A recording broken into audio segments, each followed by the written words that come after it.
人来到诡秘世界的第一件事，居然是一口吻上了女鬼，不仅拉出了2米半的丝，还羞得女鬼俏脸通红，甚至送给男人一把剪刀当做定情信物，等着男人把她娶回家。但是男人一脸的无所谓。原来江彻穿越到现实与诡异并存的世界，在这个上厕所都有可能被诡异找上门的威胁下，每到18岁都有一次逆天改命的机会，并且每人都有一次复活的机会。而通过鬼石主动进入诡秘世界，只要完成一场诡秘生存挑战，就有可能一夜暴富一步登天。所以江彻来到诡秘世界后，他并不惊慌，除了诧异自己的鬼力比常人多出了40点外，江彻就准备到挑战的地点黄泉医院去。不料他开局就遭遇了女鬼，尽管女鬼紧贴着自己时，令江彻有些浮想联翩，可等他摘下口罩，掏出夺命大剪刀后，江彻非常从心的跑路。可他一介凡人之躯，怎么可能跑得过裂口女？正当情况危机之时，江彻的系统激活了，不仅替江彻挡下了裂口女的剪刀，还为他提供攻略裂口女的信息。除此之外，再无其他帮助，就连个新手礼包都没有。这令江彻放弃了硬刚的想法。看着面色阴沉的裂口女以及那散发出的恐怖杀气，江彻死马当活马医，直接一把将裂口女搂紧在自己的怀中。想到刚才的系统提示，江彻深情地注视着裂口女，对着她说着土味情话。在裂口女没有反应过来时，江彻立马吻了上去。在拉出2米半的丝后，裂口女之前的杀气肆意不见，只有脸红的不敢看向江彻。在告知江彻自己的名字叫小烈后，羞得转身跑回家。而完成隐藏任务的江彻得到了裂口女留下定情信之后，当江彻来到黄泉医院时，他的主线任务是当7天护士照顾病人。他看了一眼系统的提示，就走进医院内部，发现他是第一个到达医院的。不过当一个身材性感的女护士迎面走来，通知他401病房需要服务，以及晚上6点结算工资，就转身走人。江彻还是忍不住发问，就他一个人吗？护士长露出一个诡异的笑容示意，已经死了一个，但还是挺美味的，说着舔了一下嘴唇，然后扭着胯就走了，留下风中凌乱的江彻。等江彻来到前台，发现并未有护士值班，他拿起前台记录的病房信息来看，然后来到了满是血迹的401病房前。不等江彻打冷战，系统就对江彻进行了提示。江彻冷笑的同时拿出红剪刀，一脚拍开房门，看着系统提示的人头，江彻拿起剪刀，直接就往那飞来的人头刺了下去。顿时病房内一片寂静，他们似乎没想到开个玩笑会有人拿剪刀去捅别人脑袋。理所当然，江彻立威的目的达到，在介绍自己是新来的护士后，询问需要服务的是哪位，结果刚好是被他捅的少女人头。不过当系统提示少女不怀好意后，安静数秒，江彻抓上剪刀用力一合，然后擦了擦嘴角，我不知道你的头那么脆。这一操作让病房内所有病人不敢再闹事，连需要服务的女孩也不再需要，选择自己拼接头颅。这时江彻又有额外任务，402病房需要护士。江彻看着系统没有提示，放心的推门而入，可一个女鬼却朝他扑了过来。她并不是要袭击江彻，而是嫌弃病床上的小孩太闹挺。江彻本想讲故事哄小孩睡觉，但此时的系统再次给出提示，小孩也说讲的不好听，就把江彻吃了。见江彻直接答应，小孩满头问号，好不好听还不是他说了算。所以等江彻一讲，他立马张开大口准备吞了江彻。下一刻血花飞溅，小孩咬下的是江彻的红剪刀。等一切完事后，江彻领到了护士长的工资。与此同时，全班的同学已经全都到达黄泉医院，当然也有没有完成护士长布置的任务，直接被护士长惩戒的同学。接下来护士长通知他们回到自己的所在的楼层休息，不过护士长着重提醒他们，天黑之后睡觉千万不要睁开眼睛，不然后果自负。至于江彻则来到贩卖机购买了一些水和食物。此时江彻发现贩卖机上有个手电筒，可是只有100工资的他根本买不起。等江彻回到宿舍呼呼大睡起来，一个鬼影笑嘻嘻的在注视着江彻。时间来到第2天，江彻就被班花找上了门。原来班花昨天的工资只有5鬼币，想让江彻借一点鬼币给他买吃的。为此江彻对他做什么都行，但江彻推脱了。7天满打满算做完任务才700鬼币，他还要买那个手电筒。在护士长安排完今天的任务后，江彻来到403病房面前。今天他要给403病人送药。要知道他之前病人说过，好几个护士都是被403给吃了。但是看到系统的提示后，江彻心疼的花了50鬼币，为403的病人准备一杯玻璃渣咖啡。果不其然，当病人喝了一口，瞬间就被这杯咖啡给征服了，立马打赏了江彻几百鬼币。拿到富婆的馈赠后，江彻来到贩卖机前，直接把那个手电筒买下，并且解锁了挑战任务血液的悲鸣。可忽然班花向江彻跑来求救，他的身后有怪物在追他，可江彻却给了班花一个沙包大的拳头。原来江彻已经看出班花是假冒的，毕竟班花的胸前是有一颗痣的。见自己被拆穿，女鬼瞬间撕碎脸皮面具，然而下一秒，江彻手持剪刀就把女鬼贯穿了。这不讲武德的一幕令女鬼都懵了，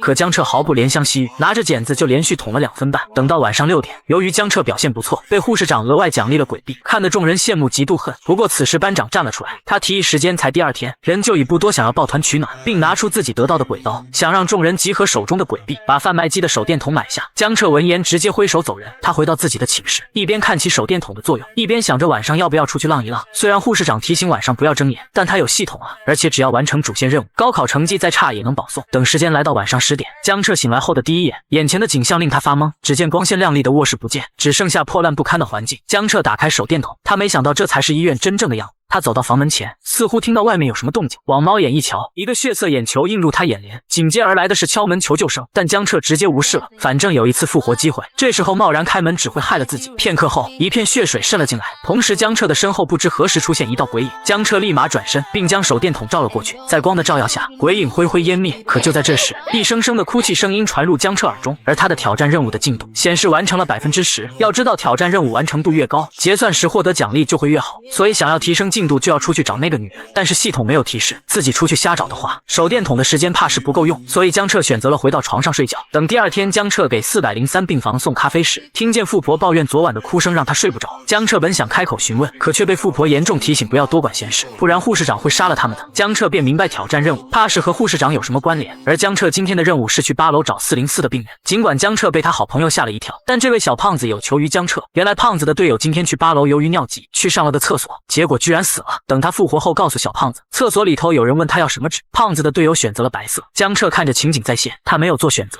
直接掀桌子一脚踹出去，然后拿出剪刀就是对着那个鬼连捅10几分钟，最后还是鬼拿出鬼臂求放过。江彻这才不捅他了，而是询问他有没有看到404病人，得知在隔壁的女厕所，以及系统给出的提示，他直接在厕所外面寻404病人茅台喝不喝。片刻后，那是一喝一个不吱声，借此江彻询问他知不知道晚上哭声的事。老头闻言看在茅台面子上，让江彻可以去楼顶看一看，但等江彻来到楼顶后，发现只是一个普通的楼梯罢了。江彻挠了挠头，准备等晚上再来看一看，可忽然江彻发现旁边有一部手机，拿起一看，除去是山寨机外，他的任务进度居然暴涨了40%。那么看来这个山寨机就是关键线索。就在这时，系统忽然提示江彻，当他在窥视别人秘密时，说不定别人也在盯着他。与此同时，护士长不知何时在江彻身后看着他，询问江彻在天台干什么。江彻冷静藏好手机，说自己只是出来透一透风，也是不是偷懒，他已经找到了404的病人，以防万一，江彻也做好拼命准备，反正还有一次复活机会。然而护士长只是看了江彻一眼，就让他滚蛋。但是江彻今天的工资因为天台事件只领到了5毛鬼币。再回宿舍的他，等到晚上打开手机后，发现有一个13秒的视频。江彻点开一看，令他头皮发麻的是，视频里居然是他自己。只见视频中的江彻拿出匕首往脸上一划，现实中的江彻脸上紧跟着出现伤痕。接下来视频中的江彻把匕首对准了自己的喉咙，就在要刺下去的前一秒，江彻想到手电筒的作用，立马打开对准了手机。在强光的照射下，手机诡异的黑气迅速被蒸发，江彻这才松了一口气，手机也恢复成正常，里面的视频也由13秒变成27秒。江彻拿起重新点开一看，画面有些凌乱，似乎是一个女人在挣扎，拍摄者却异常的兴奋。最终女人挣扎失败，不过江彻当看到女人嘴边的一颗痣时，已经认出她就是年轻时的护士长。由于看不清男人长相，江彻开始一帧一帧的往回看，尽管还是不知视频中的施暴者是谁，但是江彻却是注意到一个房间号。也就在这时候，耳边响起了任务提示音，他任务进度来到了60%。同时江彻准备到14楼看一看，当他来到1401病房前，忽然听到了一阵脚步声，只见一个白色的人影缓缓走来，他穿着白色的护士服，手里握着一柄血迹斑驳的匕首，可他并不是护士长。而这时江彻脚底却不知何时，一个黑气形成小孩正抱着他的大腿，吓得江彻连忙打开手电筒。虽然诡异小孩被消灭了，但是江彻也被那个女护士给发现了。江彻立马将手电筒对准了他，可无往不利的手电筒居然对女护士没有用。江彻见状撒腿就跑，等江彻跑到天台，女护士却停在了门口前。江彻知道自己赌对了，楼顶哭声令医院的所有人都为之畏惧，但这时哭声停止，一位穿着白裙子的小女孩询问江彻是谁。江彻看着系统的提示，摸了摸女孩小小的头，说自己是来陪她玩的。不久后的贩卖机前，江彻给女孩买了一堆的零食，这可把小小开心坏了，任由江彻带着她走动。也如江彻所料，有小小在那个女护士并没有再出现，而她也是来到了1401病房前。在江彻推门而入后，却是立马捂住了小小的眼睛，里面的画面简直触目惊心。只见一个男人被绑在十字架上，他浑身血淋淋的。刚才江彻遇到的女护士拿着匕首疯狂捅他，他似乎看到了江彻想要求救，却被女护士匕首一划，将他的舌头割下。江彻以为男人死去时，却发现房间好似时间重置，女护士再次对他开始折磨。江彻捂着小小的眼睛，带着小小返回到天台。江彻临走之时，送给了小小一根大棒棒糖。至于他的任务进度也来到了70%，只要他完成了挑战任务，就有学校奖励的100万，将他含辛茹苦养大的姐姐也能让他过上好日子。不过江彻下楼时，刚好遇到同样买了手电筒的班长。江彻明白他和自己一样解锁了挑战任务，但江彻还是建议他别去14楼。班长闻言可不听劝，对此江彻也无所谓。等来到第二天，有人破大防，因为他们今天的任务是给病人打针，这对于他们来说根本就不可能完成。他们不知道为什么 F 级难度变成1级，就说隔壁校花叶青瑶所在的班级同样是1级任务，但校花可是和诡异签订契约的，可还是死了13个人，所以现在不少人选择了退出。这时江彻看到班长居然活着回来了，不过接下来的话令江彻有些意外，原来班长在昨晚被那个女护士捅死，已经用过一次复活机会，同样的班花和小胖子一样用过。这让江彻很意外，没了复活机会，再不退出死了就真的死了。班花咬着牙龈，只有完成主线任务才有机会进清大，所以他要么上清大，要么上清女。不过打针这个任务对于已经和病人混熟的江彻来说还是简简单单的，甚至他还可以使唤病人去给那些不听话的病人打针，看得班长那叫一个目瞪口呆。原来班长自认为自己完不成打针任务，所以请求江彻的帮助，为此弯腰90度对之前自己的所作所为道歉，还付出他所知道的1401病房所有的线索。之后江彻跟着班长所知道的情报，准备到护士长休息的负4层看一看，可刚进电梯就遇到了一位女病人，她向江彻搭话询问要去哪，得知江彻要去太平间玩玩，女病人以为江彻吃醋药了。要知道这家医院已经建立数百年，那些无人认领的尸体也就此被堆放在了太平间中，大概是因为太平间太安静太寂寞，里面的尸体经常失踪跑出来玩。为了辨认他们，护士长特地在那些病人手上挂了个红色号码牌。说着，女病人抬起手臂，刚想说什么，却懵逼发现自己手腕上什么也没有，而江彻则掏出一个红色号码牌，询问是他的吗？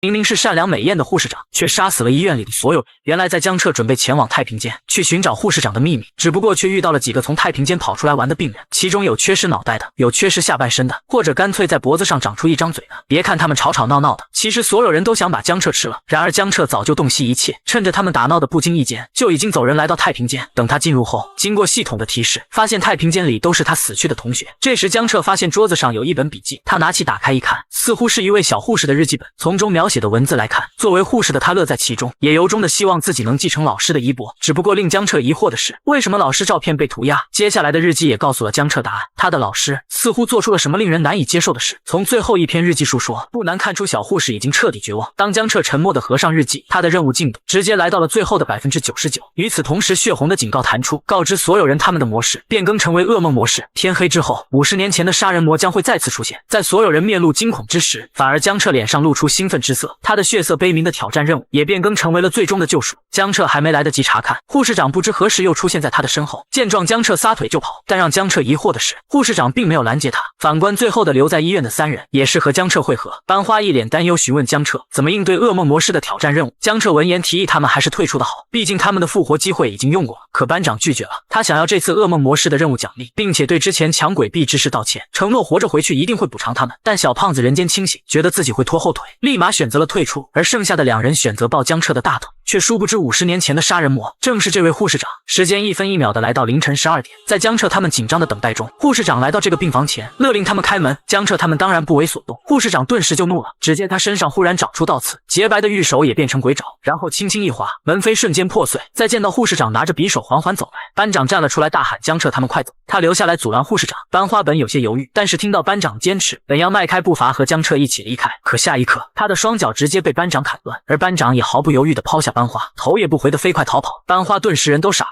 之前那些话算什么？都是假的吗？江彻此时也发现了不对，对着班花大喊不要墨迹，快一点选择退出。班花闻言这才回过神来，但是来不及了，护士长已经对班花下毒手。江彻见状知道自己救不了，咬着牙狂奔而逃。等江彻追上班长后，班长率先出声表示人不为己天诛地灭。他初中的时候他爸得了癌症，他妈妈一得知就跑了，他的爷爷被气死，他变卖了所有家产都不够医疗费，所以为了救他的爸爸，这次挑战就是他唯一的机会。江彻听了没什么表情，告诉班长不用告诉他这些事。不过江彻还是说了一句，之前班花和我说过你的家事，请求我能帮助你的话，尽力帮你一把。说完江彻来到天台上，小小一看到江彻就扑到江彻怀里询问是来找他玩的吗？班长正疑惑天台怎么会有个小女孩，可此时护士长已经追到了天台，而她散发的气息却是地级诡异才有的，这让江彻明白硬碰硬根本不是护士长的对手，所以任务所描述的救赎就很重要。他看向护士长示意，反正已经逃不了，不如听他说一个故事。曾经有一个女孩，她聪明善良勤劳务实，最大的愿望就是成为一名护士长，来帮助更多的人。在她的努力下，她终于转正成为了一名正规护士，虽然很累，但她乐此不疲，收获了许多病人的喜爱。直到有一天，她偶然撞见令她难以置信的一幕，她最尊重的老师居然正在猥亵一名女病人，虽然大脑一片空白，但她仍拼命阻止，而老实人渣的本性也在此刻暴露无遗，非但没有收手，还将她也一同玷污了。为了封口，老师将她提拔为了护士长，梦想以这种方式被实现，根本不是她想要的。本想揭露这一切的她，却发现大家不但不信她，反而还传出了她卖身求荣的谣言。可最让她窒息不是同事的指指点点，而是她曾经的病人都开始与她保持距离。至于故事中的女孩，就是你黄泉医院的护士长孙小小。护士长沉默数秒，她裂开嘴哈哈大笑，那些人都是罪该万死。江彻没有反驳，反而还认同护士长的话，这令护士长有些懵了。而江彻示意他那些人渣确实该千刀万剐，但是他的内心还存在善良，不是吗？这个孩子就是最好的证明。原来管理医院的护士长，14楼的鬼护士，天台哭泣的小女孩，其实这些都是护士长分裂出来的，不然一个天真善良的小女孩怎么可能令所有人都为之畏惧？而善良化身的小小，让他待在天台，也是防止他再被玷污。江彻反问他：真的就这样一直背负诅咒活下去吗？但这些话对护士长没有用，在黑暗的日子里，是他自己将自己拉出深渊。看着护士长要动手，江彻本不打算将小小作为人质，毕竟小小是和护士长一体，要是小小受伤的话，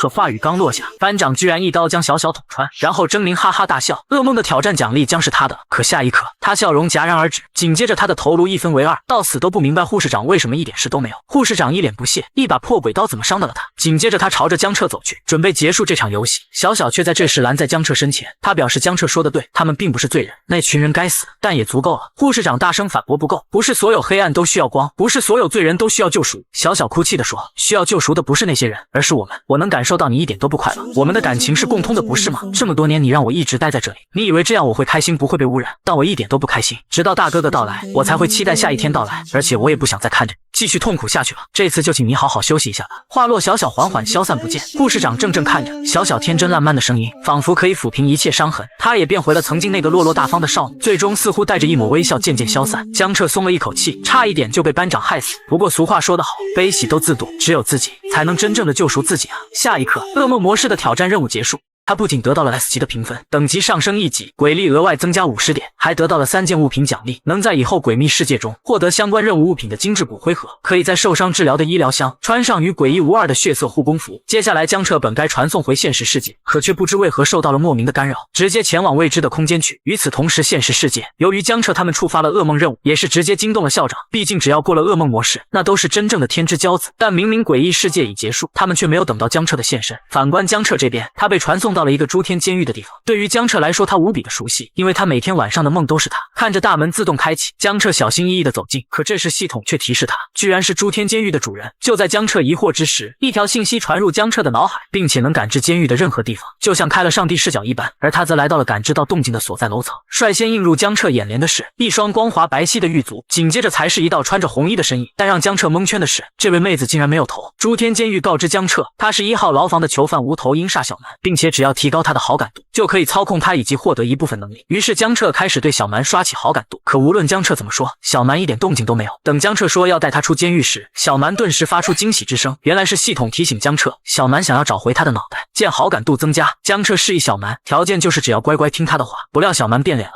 直接控制锁链攻击江彻，认为江彻区区一个人类不配操控他。然而下一秒锁链破碎，江彻轻笑一声，好话不听那就算了。他具现出一个羊皮纸，然后丢给小蛮，给他2个选择，第一个签订契约成为他的鬼灵，第二个就是死在诸天监狱。小蛮捡起契约一看，上面的每一条契约全都是以江彻为主，而小蛮他还不能反抗，这不要脸的契约，小蛮当场就想把它撕碎。可是小蛮忽然看到第12条，身为主人的江彻必须帮他找回自己的头颅，小蛮这才心甘情愿。之后江彻被传送回现实世界，等他回来的一刹那，不管他的班主任还是校长，全都对江彻嘘寒问暖起来，所有意思都表明通关噩梦的江彻是学校的希望之光。不过这时校花叫住了江彻，询问他能不能出去说几句话。来到外边，校花先是恭喜江彻，但下一秒话语一转，校花直接指出江彻契约了鬼灵，气氛顿时凝固。江彻非常的不解校花是怎么知道的，原来是鬼灵与鬼灵之间存在感应。江彻闻言无语，本来他还想隐藏小蛮来着。这时校花询问江彻向鬼灵贡献了多少贡品，因为校花他自己就是献祭他班级13个人，才与他身后的鬼灵签订了契约。小蛮告诉江彻，人类与鬼灵契约时从来都是弱势的一方，江彻那不平等契约可以说根本不存在。江彻却有些不爽，从来没想到那13人居然是被当做了贡品。至于校花的目的，就是和江彻加个联系方式，毕竟这一届契约鬼灵的就他们2个。此时诡异高考结束，学校开始公布死亡名单，随着一连串的名字被通报出来，而那些得知自己孩子死去的家长全都崩溃了，其中就有班花和班长的。江彻静静看着这一切，他的心里没有同情。虽然诡异挑战是强制参加，可并没有限制随时退出的权利，所以一切的后果都是自己的选择。这时江彻的姐姐急匆匆地找到江彻，同时见到完好无损的江彻，也是内心松了一口气。至于江彻说自己通关了噩梦模式，姐姐那是一点都不信，她可是一直都不想江彻去诡秘世界，安安稳稳进场打螺丝就挺好。这瞬间令小蛮不满了，江彻不去诡秘世界，还怎么帮他找头颅？要不是江彻拦着，都要去把江彻姐姐干掉。时间来到第2天的毕业典礼，江彻本以为学校会对他来个通报嘉奖，结果并没有。江彻正猜测是不是学校故意隐瞒，就听到有人想要坐他旁边，来人正是叶青瑶大校花。江彻本要询问他一些事，忽然小蛮示意江彻出事了。只见正在夸夸其谈的校长，全场灯灭的同时，一滴血滴到校长的麦克风上，紧接着上面一条锁链落下，缠绕绕着一个四肢扭曲、面无生机的诡异。那校长头上密密麻麻的诡异，令无数人头皮发麻，瞬间所有人落荒而逃。忽然，这时一位佩戴勋章的人影走出，他怒喝一声：“废物！只不过是精神入侵就怂成这样。”而被怒喝的学员人都麻了，只因来人所属诡异局，统管所有诡秘之事。而诡异局的人对江彻倒是很满意，临危不惧是个可造之才。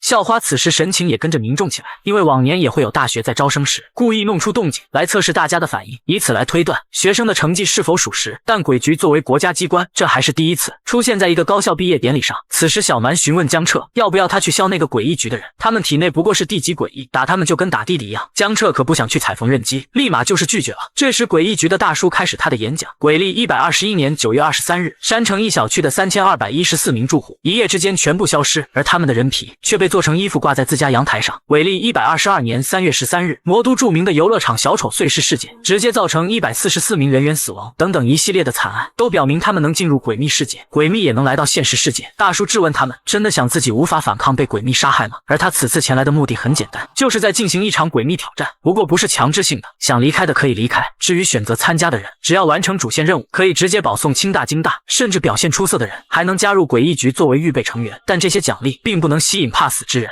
原来在诡异局大叔启动鬼时后，选择留下的人全部被传送到了诡秘世界里。他们此次的主线任务是参加穗谷高校的期末考试，在5天时间里，前2天并不能退出，而他们则以转校生来到这里。班主任示意他们来个自我介绍，率先上场的是这位菠菜头同学，他学哥哥来了的自我介绍，喜欢唱跳 rap， 吃鸡玩了2年半。本以为这个介绍很完美，随之下一秒，班主任直接把菠菜头打爆了。这时系统对江彻进行提示，班主任已经厌倦了一成不变，他现在喜欢有趣的同学。于是江彻开始了他的社交牛逼症，他开始调动全班的氛围，伴随江彻衣服一件一件脱落，本随意附和的同学们在江彻上衣全脱了时，全都齐齐被江彻调动起来。江彻正要把裤子也脱了时，班主任连忙出来阻止，他可不想被校长追着砍。最后轮到了校花，他一上来就把班主任头按进讲台桌，他介绍自己曾经3岁时就拳打南山敬老院，脚踢北海幼儿园。班主任拔出自己的头，很欣赏叶青瑶，然后示意复活的菠菜头再介绍一次自己。菠菜头憋了半天，憋出一句自己喜欢吃粑粑。之后来到晚饭时间，所有人吃的不是眼珠子就是断手断脚，校花他们当然吃不下，可江彻却听到了一个令他兴奋的消息，那就是他们的宿舍居然是男女混住。江彻感动坏了，没想到诡秘世界还有这种福利。不过这时管理员突然现身提醒江彻，在晚上9点熄灯后千万不能乱跑，其次就是就宿舍禁止入内。说完临走之时，他告诉江彻，虽然是男女混住，但万万不能令女生有小生命。系统也提示了江彻，宿舍可是布满摄像头。不过这时江彻注意到舍友留下的小纸条，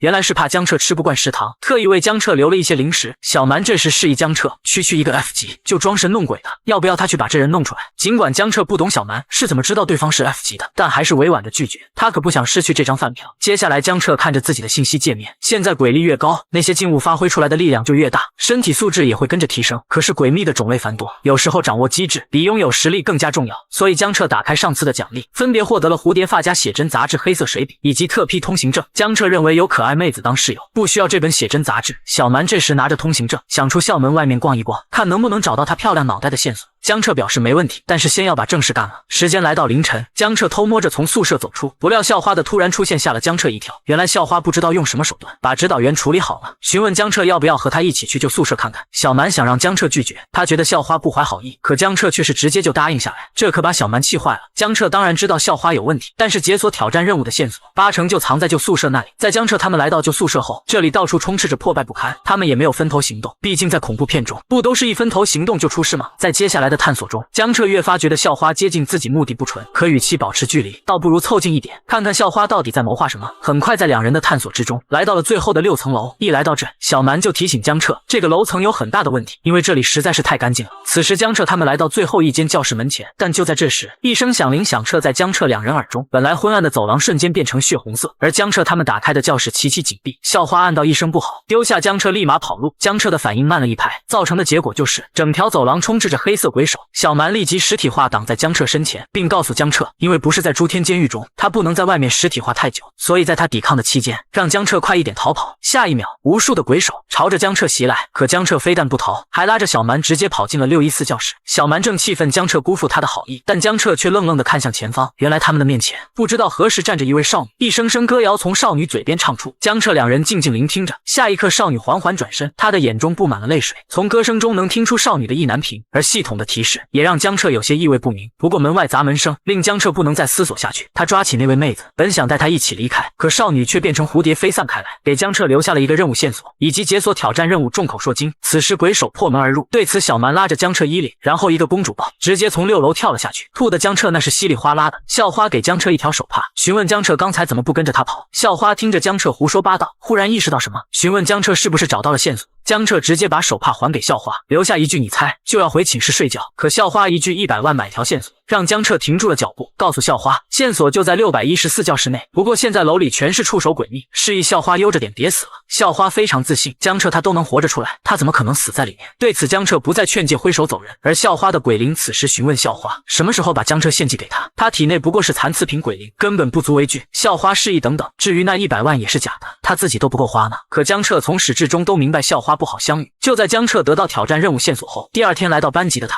发现校花的位置空空如也，江彻也不管他的死活，打算询问其他人知不知道就宿舍614女生的事。可谁知这话语一出，全班诡异都转过头来，全都面露凶光看着他。江彻立马知道这问题踩到雷了。此时刚好一位美女老师走了进来，江彻立马代替班长大喊起立，这才化解了一场危机。而美女是位化学老师，她今天要做一场实验，需要2名同学配合她。只见她掏出了一瓶绿色液体，刚才喊起立的江彻立马就被这位美女老师盯上了。美女老师示意他们喝了后要告诉他感想。这个不知名男同学率先喝下，在说出酸酸甜甜口味后，他直接就化作一滩烂泥。得知是酸甜口后的美女老师笑了笑，然后悠悠地看向江彻，反问他不喝吗？江彻拿着饮料，现在他喝也不是，不喝也不是。看着美女老师逐渐不耐烦，江彻立马用无数优美的语言开始夸起他手中的饮料，认为这瓶自带体香的饮料给他喝就是浪费，随即就是抓过一位替死鬼，然后把饮料灌进他的嘴里。美女老师对于江彻的夸奖非常满意，逃过一劫的江彻松了一口气。等到午餐时间，大家都饿得前胸贴后背，毕竟诡异吃的东西他们实在是下不了口，有些人打算2天过后就退出诡秘世界。这时校花叶青瑶忽然出现，她一上来就找上了江彻，说是认可江彻的实力，想要和他展开深度合作。小蛮现身提醒江彻，他能感受到叶青瑶还有他体内的鬼灵，对江彻充满了恶意，让江彻一定要远离叶青瑶。于是江彻开始了他的胡说八道，这次叶青瑶再给100万，江彻都是选择装傻，这可把校花大人给气坏了。等江彻离开后，小蛮对于江彻听进他的劝解，他此时非常的开心，并提议去学校外边逛逛。而江彻则看着小蛮的好感度，见到距离50点好感度已经不远，江彻答应了小蛮的请求。他还挺期待能抽到什么能力，哪怕离开任务场景会失去复活机会。但是江彻却是真的傻眼了，让他有信心的在外探索的底牌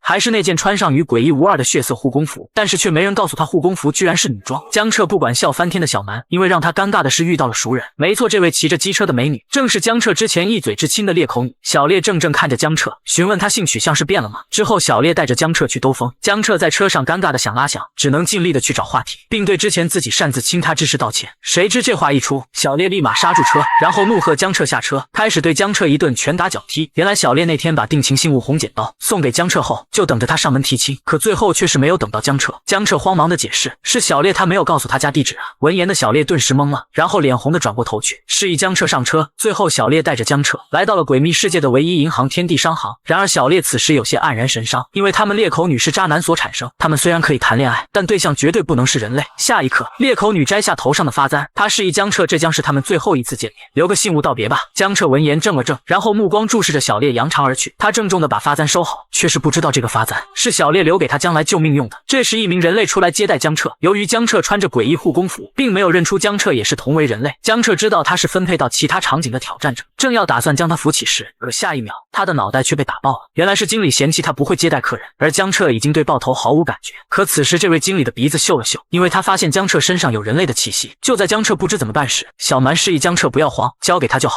然后小蛮整个人贴到江彻的身上，融入江彻的身体里。下一刻，江彻头发变成璀璨的金色，并质问经理天地商行就是这么接待 VIP 客户的吗？此时江彻身上散发的气势令经理不战而栗。在江彻报出银行卡和密码后，经理连忙弯腰恭敬的行礼。江彻看也不看他一眼，吩咐经理把他的东西拿出来，然后来到贵宾室等待着。期间小蛮也是告诉江彻，在之前他就花了一些钱委托一个人找他的漂亮脑袋，并且约定找到后放在天地商行。等经理把东西带到离开后，小蛮迫不及待地离开江彻的身体，把那个盒子打开，气氛顿时凝固了。原来盒子空空如也，哭泣声悠悠从小蛮那里传出。江彻连忙开始安慰起小蛮，示意可能还没找到或者钱没给够。然而其实并不是这样的，小蛮那可是花了整整10个亿，不存在钱没有给够。至于送回空箱子，也表示那个人放弃了委托。江彻闻言瞬间震惊，他没想到小蛮居然还是个大富婆。小蛮却是无所谓，钱有什么用，都找不回他的漂亮脑袋，并告诉江彻他在天地银行还有些钱，就都给他了，然后起身准备走人。江彻立马拉住他，反问小蛮，忘了他说过会帮他找回脑袋吗？而且一定要让那个失约的家伙把钱都完完整整的吐出来。感受到江彻的真心实意，小蛮的好感度飞快的上涨，在扑到江彻身上的那一刻，好感度已然来到了70。与此同时，诸天监狱提示江彻，好感度达到要求，可以抽取无头鹰煞小蛮的一次能力。小蛮的能力众多，除了跳绳宗师外，其他的都很强。当轮盘转动后，江彻来了一波反向毒奶，心里疯狂默念想要跳绳宗师。俗话说得好，越想要的越是得不到，可指针刚好停在了跳绳宗师。正当江彻一脸绝望之时，还好指针只是虚晃一枪，最终停留在了精神强化。得到这个能力的江彻，不管是他的精神强度，还是使用精神攻击，都会大幅度提高。而江彻坐在回去出租车的路上，思索着能力开发，第一个想到就是诡异局的大叔，用来制造精神幻觉。不过这时司机忽然停车，在江彻不明所以中，司机化身诡异，朝着江彻袭来，但迎接他的是小蛮的粉拳。原来司机是地级诡异，拥有看破的能力，认出江彻是人类，想要吃了他。而小蛮本就心情不好，揍的那是一点都不留情面，最后都把头爆了。但是问题来了，司机死了，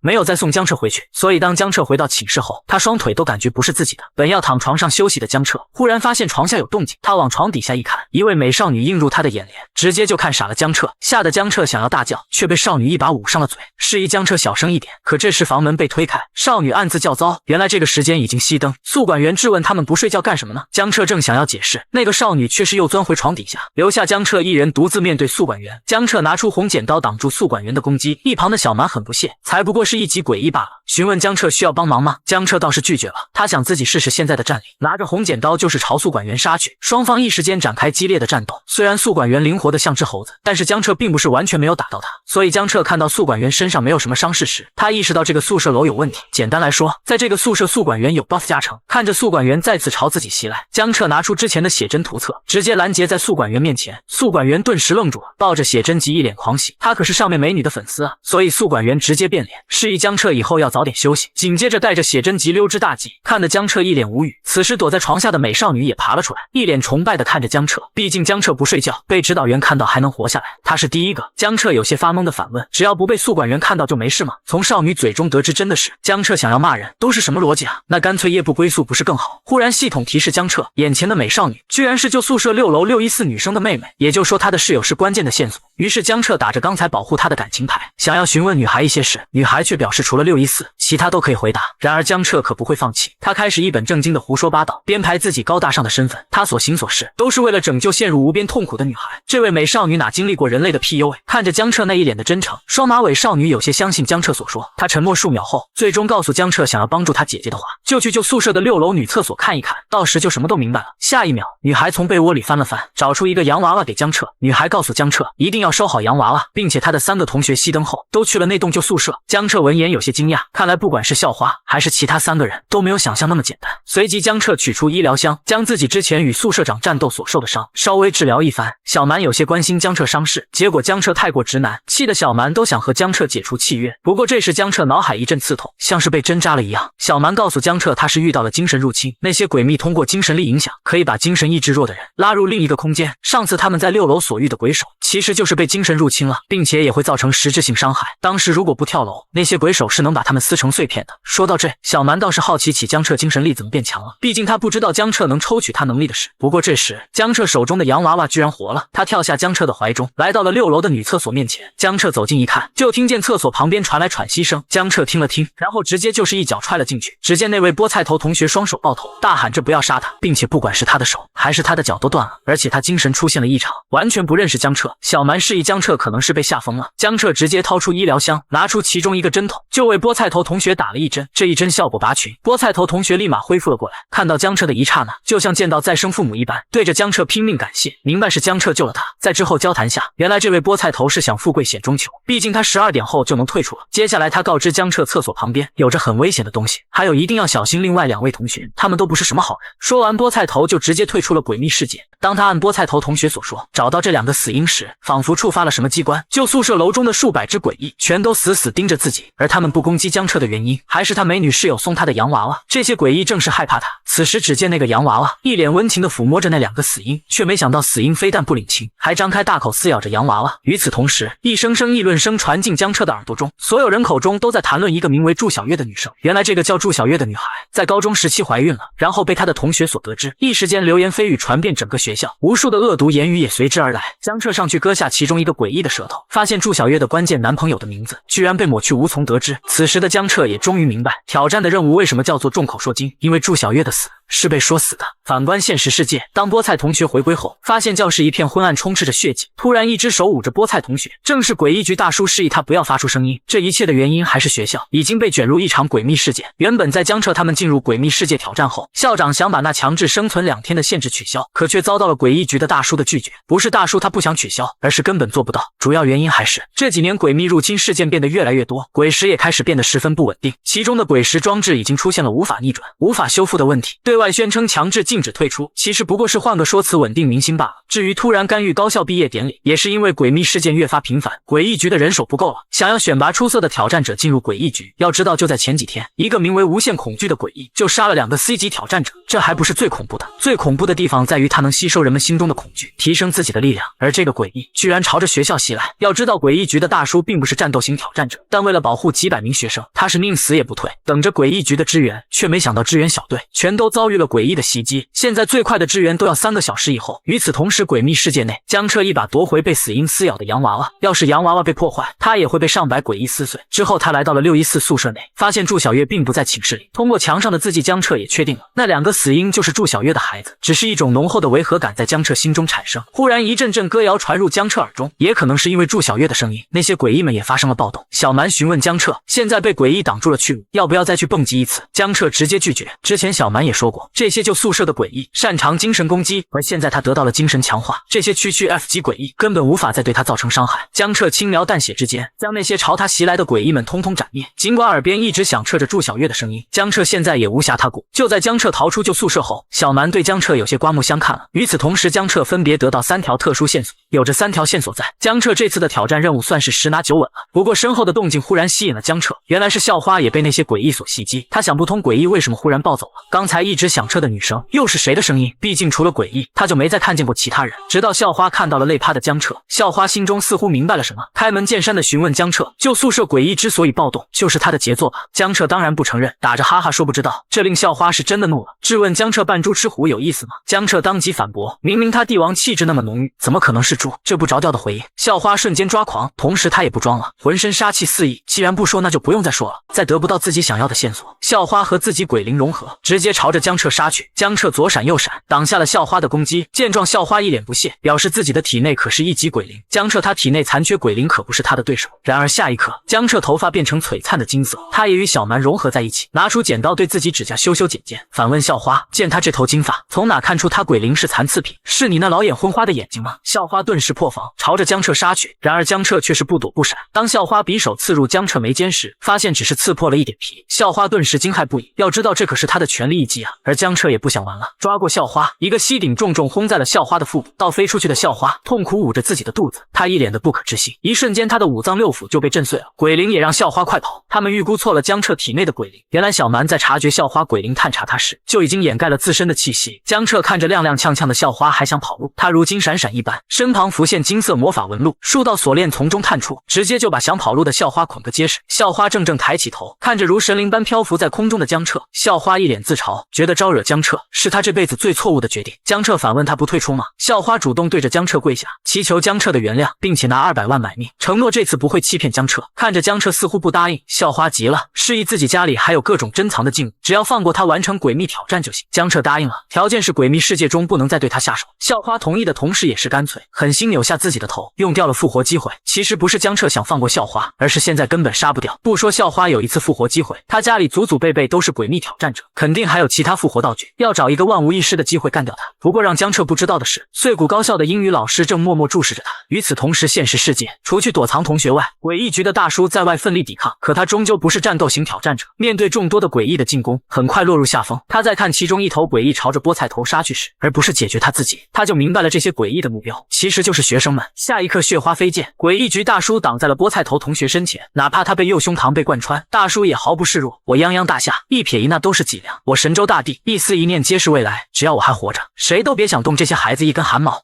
或许被大叔的热血宣言所感染，但小的菠菜头拿起身旁的鬼刀，毫不犹豫地朝着诡异杀去。反观诡异世界，一道广播声响起，原来期末考试临近，校长想要组织一场课外活动，请各位老师和同学前往体育场集合。在前往体育场途中，江彻见到校花和剩余的一位同学。校花告诉江彻，昨晚另一个同学死了。江彻反问是死还是退出了，可并没有得到准确的消息。江彻心中冷笑，这演技要不是听菠菜头所说，他还真就信了。到达体育场后，校长宣布接下来的活动内容叫猫和老鼠，由3位老师当作猫，学生扮演老鼠，时间直到下午放学。同时期末考试也将安排在明天。不过校长这时提醒众人，老鼠被猫抓到的话，可是会被吃掉的。江彻有些惊讶，本来7天挑战时间还剩3天，如果明天就考试，此次的任务挑战岂不是1天后就结束了？听到其他同学也议论纷纷，江彻明白其他人对这次活动也是毫不知情，那就表明有人想要阻止任务继续进行下去。此时此刻，所有人纷纷往外走出，准备找个地方藏起来，可江彻却停留在了原地。原来是江彻在查看系统给出的提示，在看到此次活动是古老师提出的，江彻有些疑惑，因为他从始至终都没见过这位老师。当躲藏时间过去后，老师们纷纷寻找起学生来，而江彻就躲在平时上课的教室，认为最危险的地方就最安全。可下一秒，班主任诡异地笑起来，他拿着电锯缓缓来到讲台桌前，然后就是直接砍了下去。顿时一声惨叫响起，原来是有着和江彻同样想法的学生。见到班主任走后，江彻松了一口气。不过此时挑战任务主线很清晰了，祝小月怀上了某个人的孩子，遭受同学们的议论，然后他在旧宿舍楼厕所里生下了一对双胞胎，并且亲手杀死了自己的孩子。最终在同学的流言蜚语下，发狂的他诅咒了这所学校，导致所有的诡秘都不敢再提及此事。所以挑战任务叫众口铄金，触发的线索叫做意难平。江彻很不爽，又是拿到渣男的剧本，只不过那浓厚的违和感却在江彻心中一直消散不去。原来江彻尽管察觉到此次挑战有些不对劲，本压下心底准备前去上厕所的他，却意外得到了4楼废弃教室的提示。然后当他从厕所出来后，就发现校花一路跟随自己，校花开门见山的想要合作，对此江彻并没有拒绝。等两人一同来到4楼教室前，江彻意外的发现校花居然知道这个教室是旧宿舍614女孩所在的班级。校花一脸得意，示意是宿管员告诉他，这个学校有2个地方绝对不能去，一个是废弃宿舍楼，另一个就是4楼的406教室。江彻闻言一脸气愤，拿了他写真，竟然什么也不说。在江彻打开教室的门后，江彻看着系统的提示，没有想太多，直接走了进去，却发现教室里坐满了同学，他们并没有去参加校长布置的活动。此时讲台上的老师示意他们都坐回自己的位置上去，校花乖巧的答应下来。江彻正疑惑，小蛮就告诉他，校花已经被精神控制了，而江彻所看到的画面其实也是幻境，只不过江彻精神力强大，所以才没被控制。这时江彻也在倒数第2排靠窗的位置，发现了任务目标祝小月。接下来在江彻默默接受安排中，他意外发现老师提出什么问题，祝小月都会积极站起身回答。江彻心中有了猜测，这次挑战任务主题或许就是师生恋。然而古老师这时发难了，所有同学又变成诡异看向他们。江彻拿出剪刀随意斩灭，而在诡异们扑向校花时，校花忽然解除了精神控制，将扑向他的诡异通通斩灭，然后来到江彻的身旁，示意一起逃出去再想办法。古老师冷笑一声，那散发的气息令江彻两人心中一凛，竟然是地级诡异。江彻正要呼唤小蛮解决，却没想到直接被校花背刺了，告诉江彻一句话，宁可我负天下人，然后抬起自己的大长腿，将江彻揣进诡异里，紧接着头也不回地逃向门外。江彻无语，他想要算计校花的同时，校花也压根没打算放过他呀。然而等校花逃出去后，他面对的却是拿着电锯的班主任。反观教室内，古老师缓缓走到江彻身前，他正要解决江彻时，江彻拿出了一个蝴蝶结。古老师立即反问江彻，为什么他会有小月的发卡？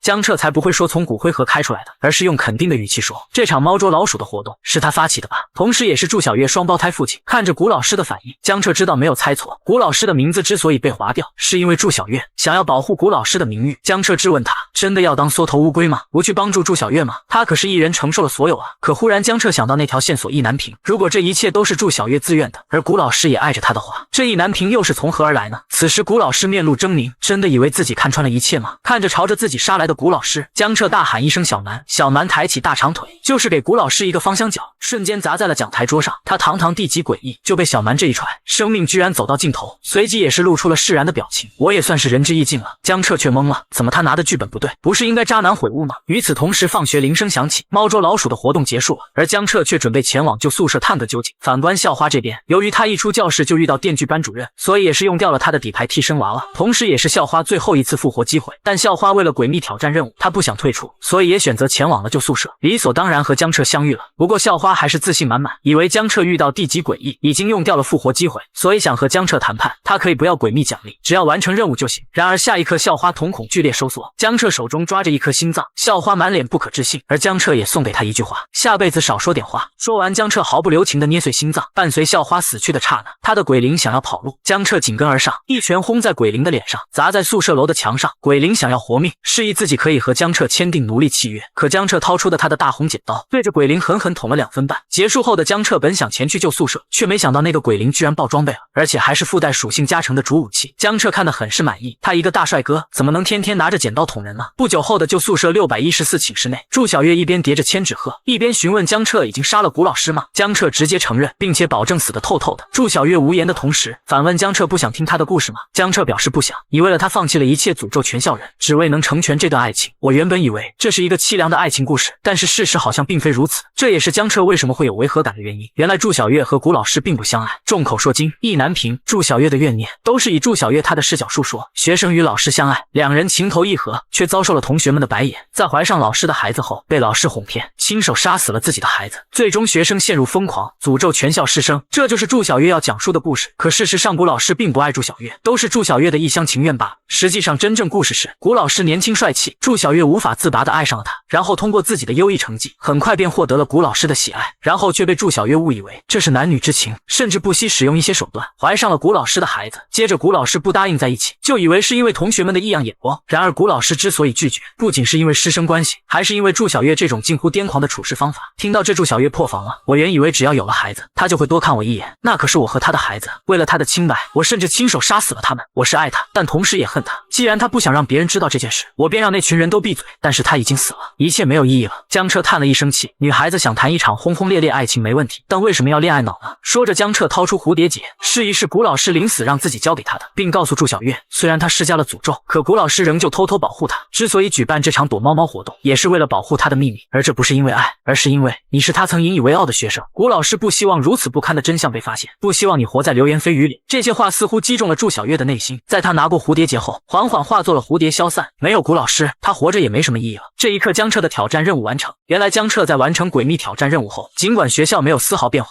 所有人还是不敢提及祝小月之事，一切表明祝小月对碎谷高校的诅咒并没有消除，所以江彻还需要参加最后一次期末考试。不过在他拿出那支钢笔后，理所当然地获得了全班第一，同时也得到了任务完成的奖励。江彻不仅获得双 S 级评分，还跨级得到D级禁物罪恶面具以及一本能回答任何问题的笔记本。江彻将它给了小蛮，毕竟他答应要帮助小蛮找回漂亮脑袋。小蛮对江彻好感那是飞快增加，毕竟这个笔记本要是江彻下次诡秘挑战动用，是能够获得全部攻略和线索。所以小蛮也提醒江彻那个D级面具少用，因为佩戴面具时会进入黑暗人格，江彻的行为不会被主人格控制。接下来江彻消失在诸天监狱中，回归到现实世界，立马就被菠菜头一把鼻涕一把眼泪的搂住。江彻来不及管他，只因他被眼前血迹斑驳的教室震懵了。诡异局大叔只是笑笑说，昨天被诡异入侵，不过现在已经解决了，然后示意江彻跟着他走，他是最后一个回来的挑战者，其他人都在图书馆等着。当江彻几人走进来后，大叔轻哼几声宣布，此次进入诡秘世界共12人，死亡4人，其中就包括了校花叶青瑶。这顿时引起了众人的不可置信，校花可是有鬼灵的呀。他们纷纷询问起和校花同场景的江彻，知不知道校花怎么死的。大叔冷冽地瞪了他们一眼，示意他们不要多议论。进入诡秘世界那就是生死有命，富贵在天。此时蒙眼玉姐交给大叔一个类似笔记本的东西，他能大概记录挑战者在诡秘世界中的表现。江彻闻言有些慌，他和校花之事不会被记录吧？小蛮表示不会，而且他还特地帮江彻打上马赛克，还把江彻的衣服换成女装，别人绝对认不出。江彻无语无脸，只能期望别被叶家发现。大叔这时将众人的表现念了出来。菠菜头同学王德发坚持了2天，和他同样的还有2人，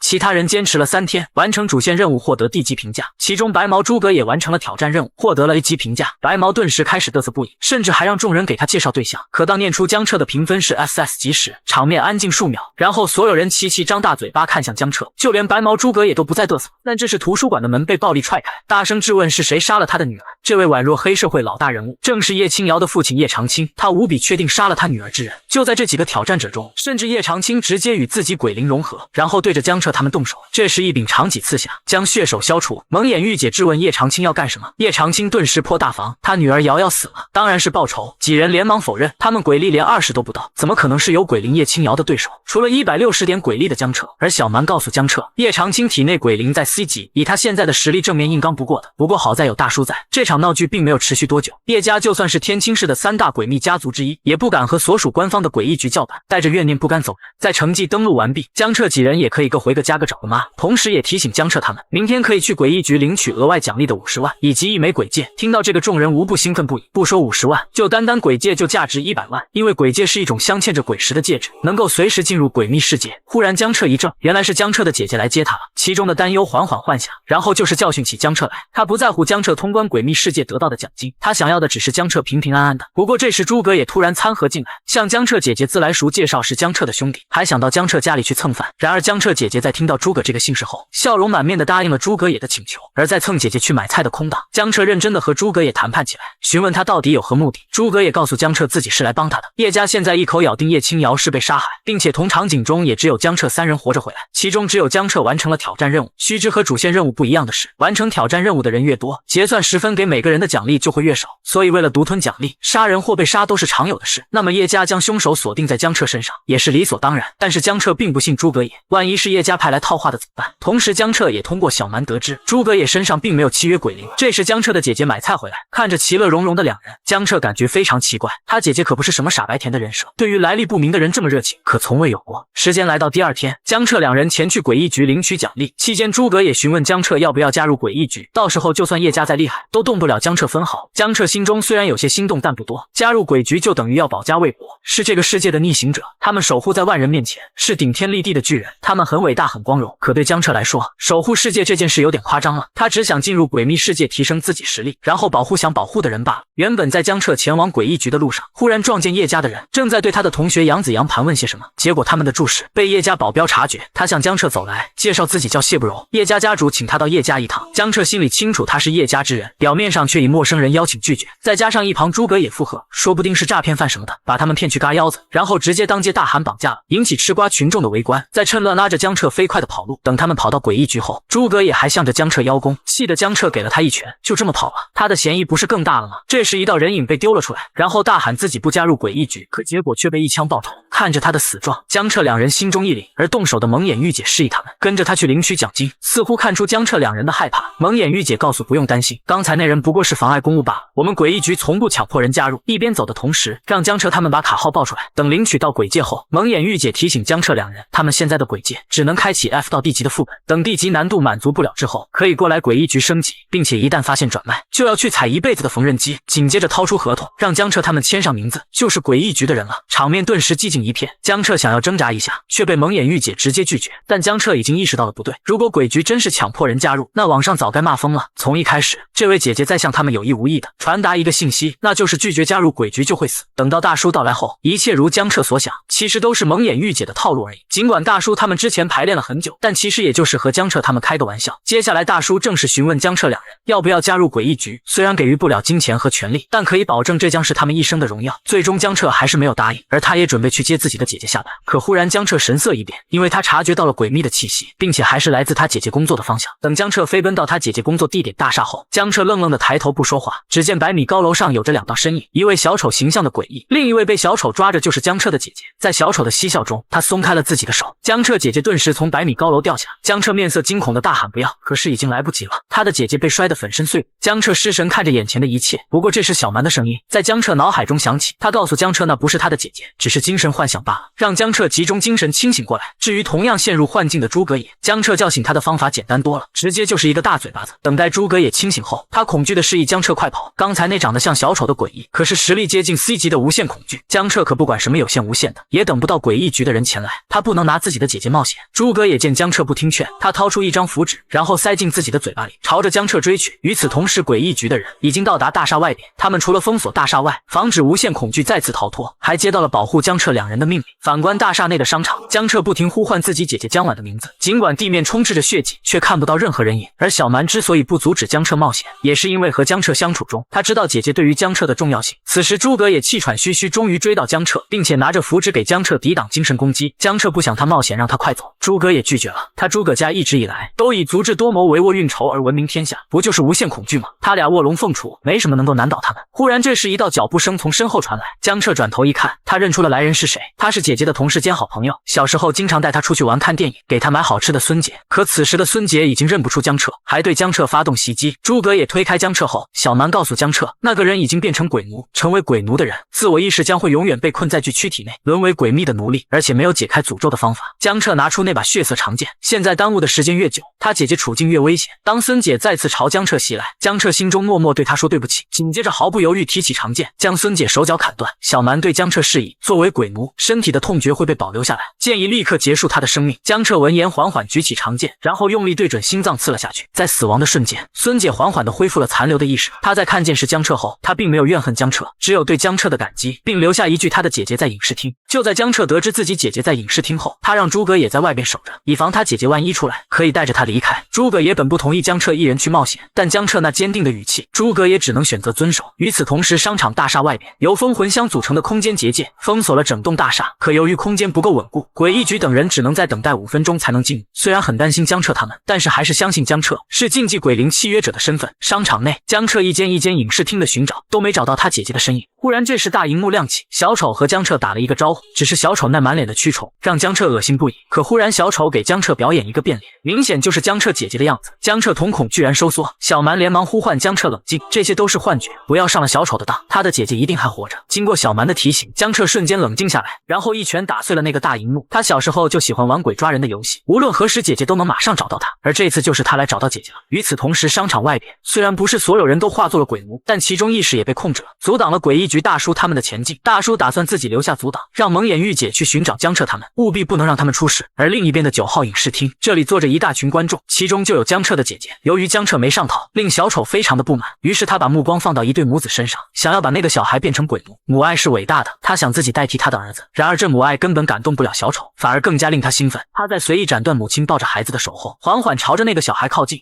就在这时，影视厅的大门被踹开，江彻面露凶光的走了进来。小丑见状嬉笑一声，然后他的身躯化作龙卷风，朝着江彻袭击而去。他无所谓江彻的躲开，反而想让江彻和他玩一个游戏。同时在影视厅内部，一位身穿黑袍男子忽然现身，江彻姐姐连忙挡在那对母子身前，可忽然黑袍男子却保证接下来任何人都不会受伤，然后开始向大众解释什么是诡秘挑战者，什么是普通的人类。他表示挑战者可以优先享受到这个世界的一切，享受到各样的特权优待，但最底层的人连简单的生存都无法被满足，而他也是普通人之一。他亲眼看到他的姐姐被3个所谓的 A 级挑战者凌辱折磨，可最后他们连一丝惩罚都没有，就因为他们是挑战者。都说诡秘世界是一个腐烂的世界，却从来不提他们的世界有多么肮脏，所以黑袍男子想揭露挑战者们的嘴脸。和江彻玩的游戏就是极限2选1，第一就是杀死影视厅所有人，没有恐惧来源的小丑力量就会无限衰落，届时江彻不仅可以带着姐姐安全离开，还能杀死小丑得到诡异局的嘉奖，也不会追究江彻杀人过失。而第二就是江彻代替所有人去死，用他一人的命换回所有人的性命。这一波道德绑架下来，所有人群情激愤，想要江彻去死。黑袍男本以为自己目的达到，可这时江婉站了出来，对着众人大喊不要上套。他同意人性经不起推敲，可也不能一棒子打死所有人。诡异局为了守护百姓付出了多少，都是众所周知，保护弱者从来不是他们的义务。下一刻，江婉掏出小刀，无比坚定，想要用它来威胁自己弟弟，那么他也会毫不犹豫的自杀。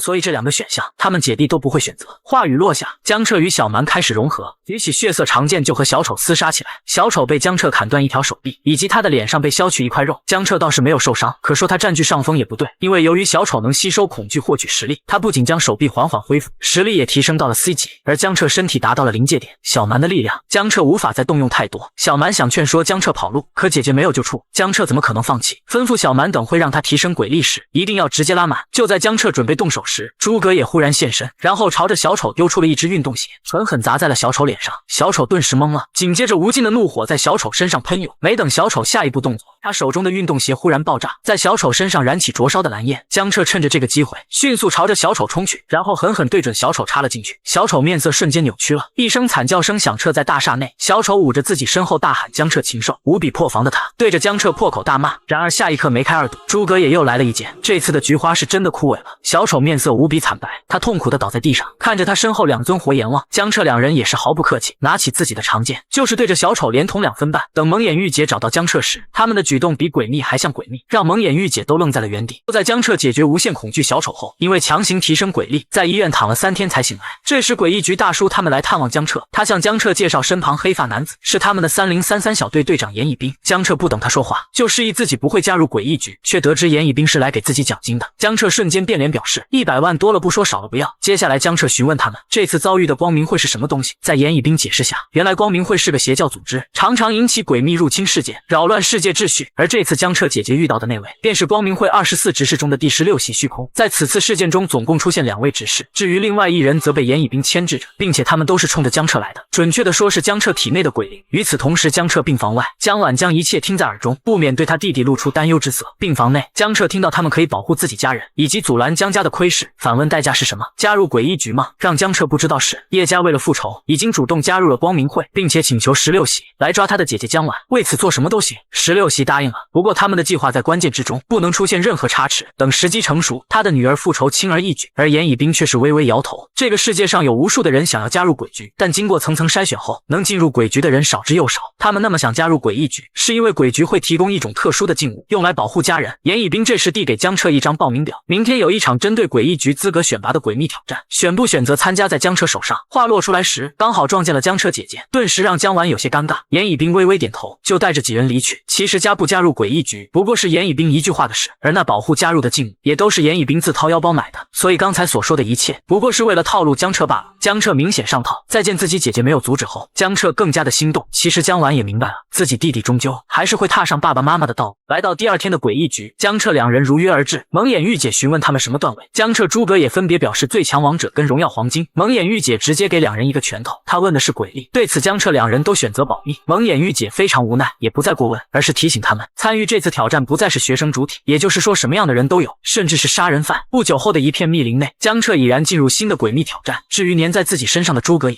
江彻一脚把他踹飞，不然其他人都要误以为他性取向有问题。而这时主线任务和挑战任务居然全部公布，没等江彻吃惊，就有人喊着自己做过这个模拟训练。话语一出，无数人朝着他蜂拥而去，拥戴他成为这次众人的小队长。诸葛也询问江彻，那人是天卷者，要不要跟着他躺平？而所谓的天卷者，就是面对海量挑战，精确来到了自己擅长实景模拟过的副本。江彻不屑，直接询问小蛮是岭村背景。然而小蛮这个富家大小姐根本不知道这个鸟不拉屎的地方。江彻无奈的同时询问小蛮用之前的笔记本问出脑袋的下落了吗？小蛮有些支支吾吾起来，原来是小蛮搞砸了。他问自己脑袋在诡秘世界什么地方，结果得到回答是不在诡秘世界中，要是不加诡秘世界反而能得到答案。不过也确定了小蛮脑袋在现实世界。与此同时，江彻家中，江婉也看到江彻留给他的信。不过这时屋外门铃响起，当江婉开门后，一个老头自称是清大校长，没等他说完，另一个老头挤进来说自己是金大校长。他们除去互相争吵外，都纷纷和江婉套起近乎，其目的自然也不用说，是来拉江彻进入他们的学校，甚至都开出非常惊人的待遇，期间还差一点打了起来。但是江彻要进入什么学校，江婉表示自己做不了主。好在严以彬到来，让江婉不至于压力山大。看着3人的争吵，江婉已经彻底明白自家弟弟的优秀，毕竟不是谁都能让金大，甚至是鬼局亲自来抢人。反观诡秘世界内出现了2条岔路，小队长姜子浩选择右边那条路，众人都选择了相信他。不过江彻有着系统的提示，并没有跟着他们，而是单独选择了左边，立马引起了众人的不满。姜子浩见状无所谓，不听话的愣头青走了更好。至于诸葛也还是选择跟上了江彻。当2人穿过丝绸带后，一座村庄映入了江彻的眼帘，诸葛也双眼放光，没想到江彻真的选对了。不过这一个小孩吸引江彻的注意，同时弹出一个抓鸭子的支线任务，小孩也是看向江彻他们。江彻在得知只要抓1只后，江彻疑惑的询问为什么他爸爸妈妈没有帮他来抓。小孩笑着说他们都死了，而且死得老惨了。说完就把江彻2人推到河里去。江彻气愤不已，实在是这河太脏了，他也不管鸭子为什么会有肌肉，直接把鸭子抓起来递给小孩。在支线任务完成的同时，奖励了10点鬼力和一个防风打火机。诸葛也不禁吐槽小气，一个破打火机能干什么？忽然他们发现小孩不见了，小蛮也提醒江彻，刚才那鸭子不对劲，身上居然有活人的气息，也就是说刚才那个鸭子很有可能是活人变的。这让江彻不由猜测，不会是挑战者死后直接变成鸭子吧？却殊不知小孩躲在丛林后，怔怔看着他们，嘴里念叨着来了好多的鸭子。但江彻显然不知，已经和诸葛野走进狮岭村中。而此时诸葛野忽然发现一口古井，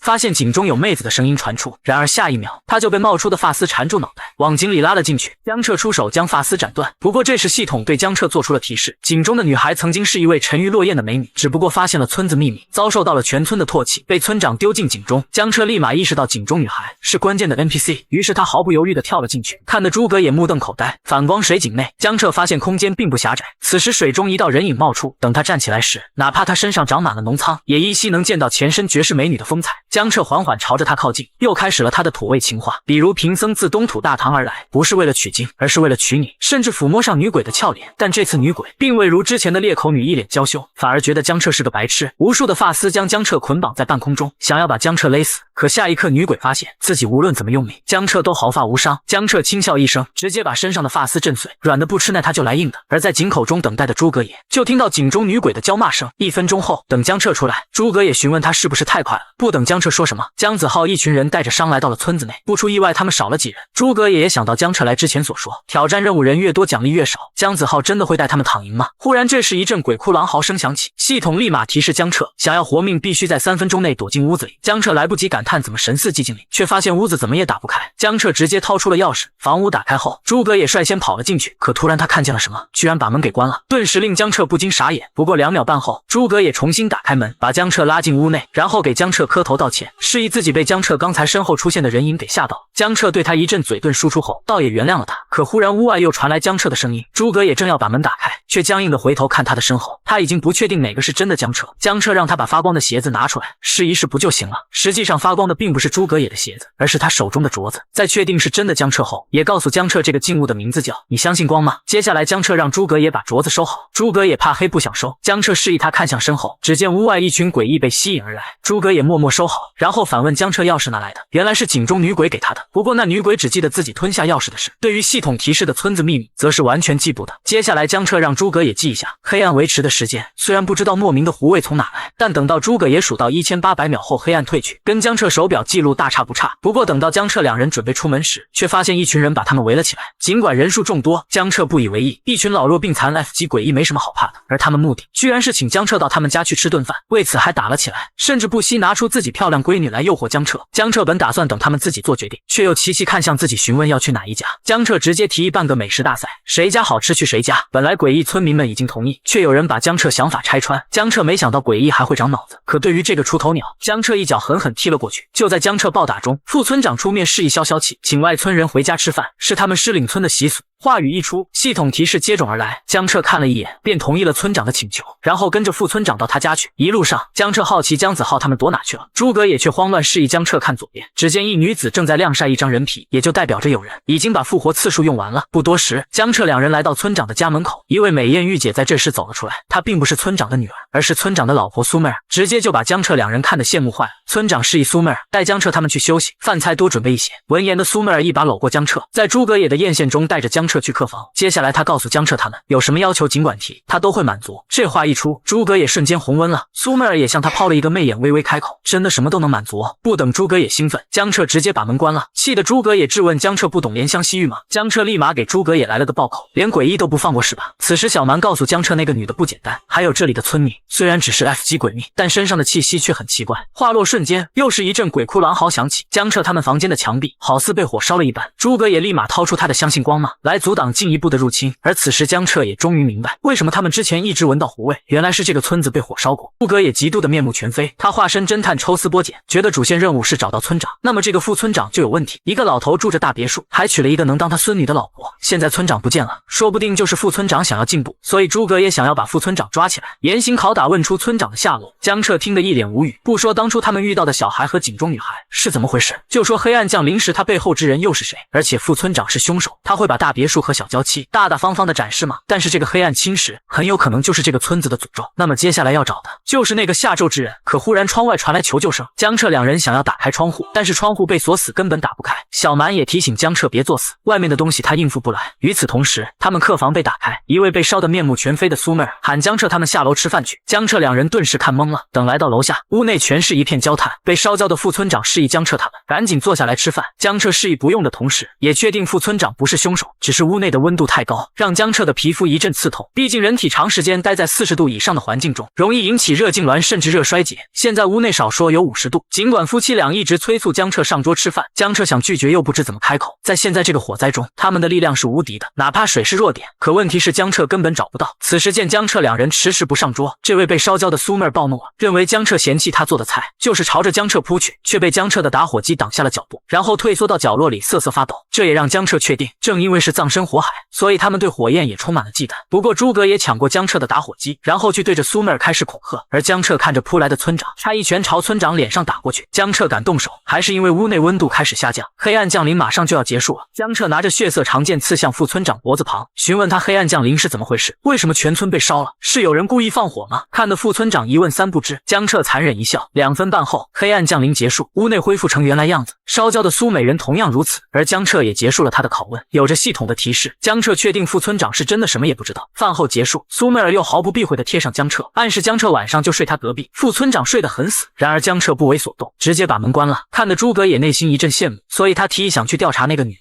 江彻去调查副村长，诸葛也的算盘都要打在江彻脸上了，他直接表示不用，那个副村长没什么问题，然后示意诸葛也等晚上再说。在晚上11点，江彻醒来的同时，把诸葛也叫起来，然后朝着隔壁走去。美艳娇妻早已等待多时，让他们一个一个来。当诸葛也独自进入没多久，江彻就听见他传来的求救声，江彻立马推门而入，就见到诸葛也满脸是血的想逃跑，苏妹儿抓着他不放，看得江彻一阵无语，也看到了系统的提示，苏妹儿长期得不到关爱，心里早已扭曲了。见状，江彻掏出血色长剑，一剑刺穿了苏妹儿。苏妹儿非但不生气，还一脸娇羞看着江彻，紧接着江彻又给了他一巴掌。同样，苏美人一点都不生气。时间一直持续了一整晚，苏美人也告诉了江彻答案，村长之前去了山里就再也没回来了。就当两人准备前往后山，却刚好遇到了姜子浩。他也是想和江彻合作一番，但江彻并不给他面子。不说小蛮提醒江彻，姜子浩身上有鲜血的气息，就单单是跟着姜子浩的挑战者越来越少，江彻也不想和他合作。可其他人还是对姜子浩深信不疑，面对江彻的拒绝而感到气愤。然而江彻本不想再搭理，却是没想到姜子浩居然知道村长去了后山这条线索，所以江彻也就跟着他一同前往。不过心中也在默默盘算着，在诡秘挑战中，最大受益人当然是领头者，而成为领头人最好的办法就是自称天眷者。可姜子浩不断给自己塑造老好人的形象，甚至连线索都能拿出来共享，要么他是傻子，要么他就是另有所图。然而这时诸葛也表示，要不直接放火烧山，说不定村长就会直接跑出来。江彻觉得很行，可姜子浩急了，以他们说不定也会被烧死的理由拒绝了。就在这时，他脚下踩中了什么东西，只见一具尸体出现在众人眼里，而且不仅仅只是一具。与此同时，所有人接收到提示，解锁隐藏地点乱葬岗。江彻正疑惑尸体怎么都是缺胳膊少腿的，小蛮提醒江彻尸体有问题，他们似乎并没有死去。突然警报声响起，这意味着黑暗又要降临，可是却没有屋子给他们躲藏。姜子浩这时掏出一根火柴示意那些家伙怕火，只要待在他身边就行。然而诸葛也察觉到了不对，有着系统的提示，诸葛也的第六感是对的，村子里的村民确实是被火烧死，所以才怕火。可乱葬岗这些家伙根本不是被火烧死的。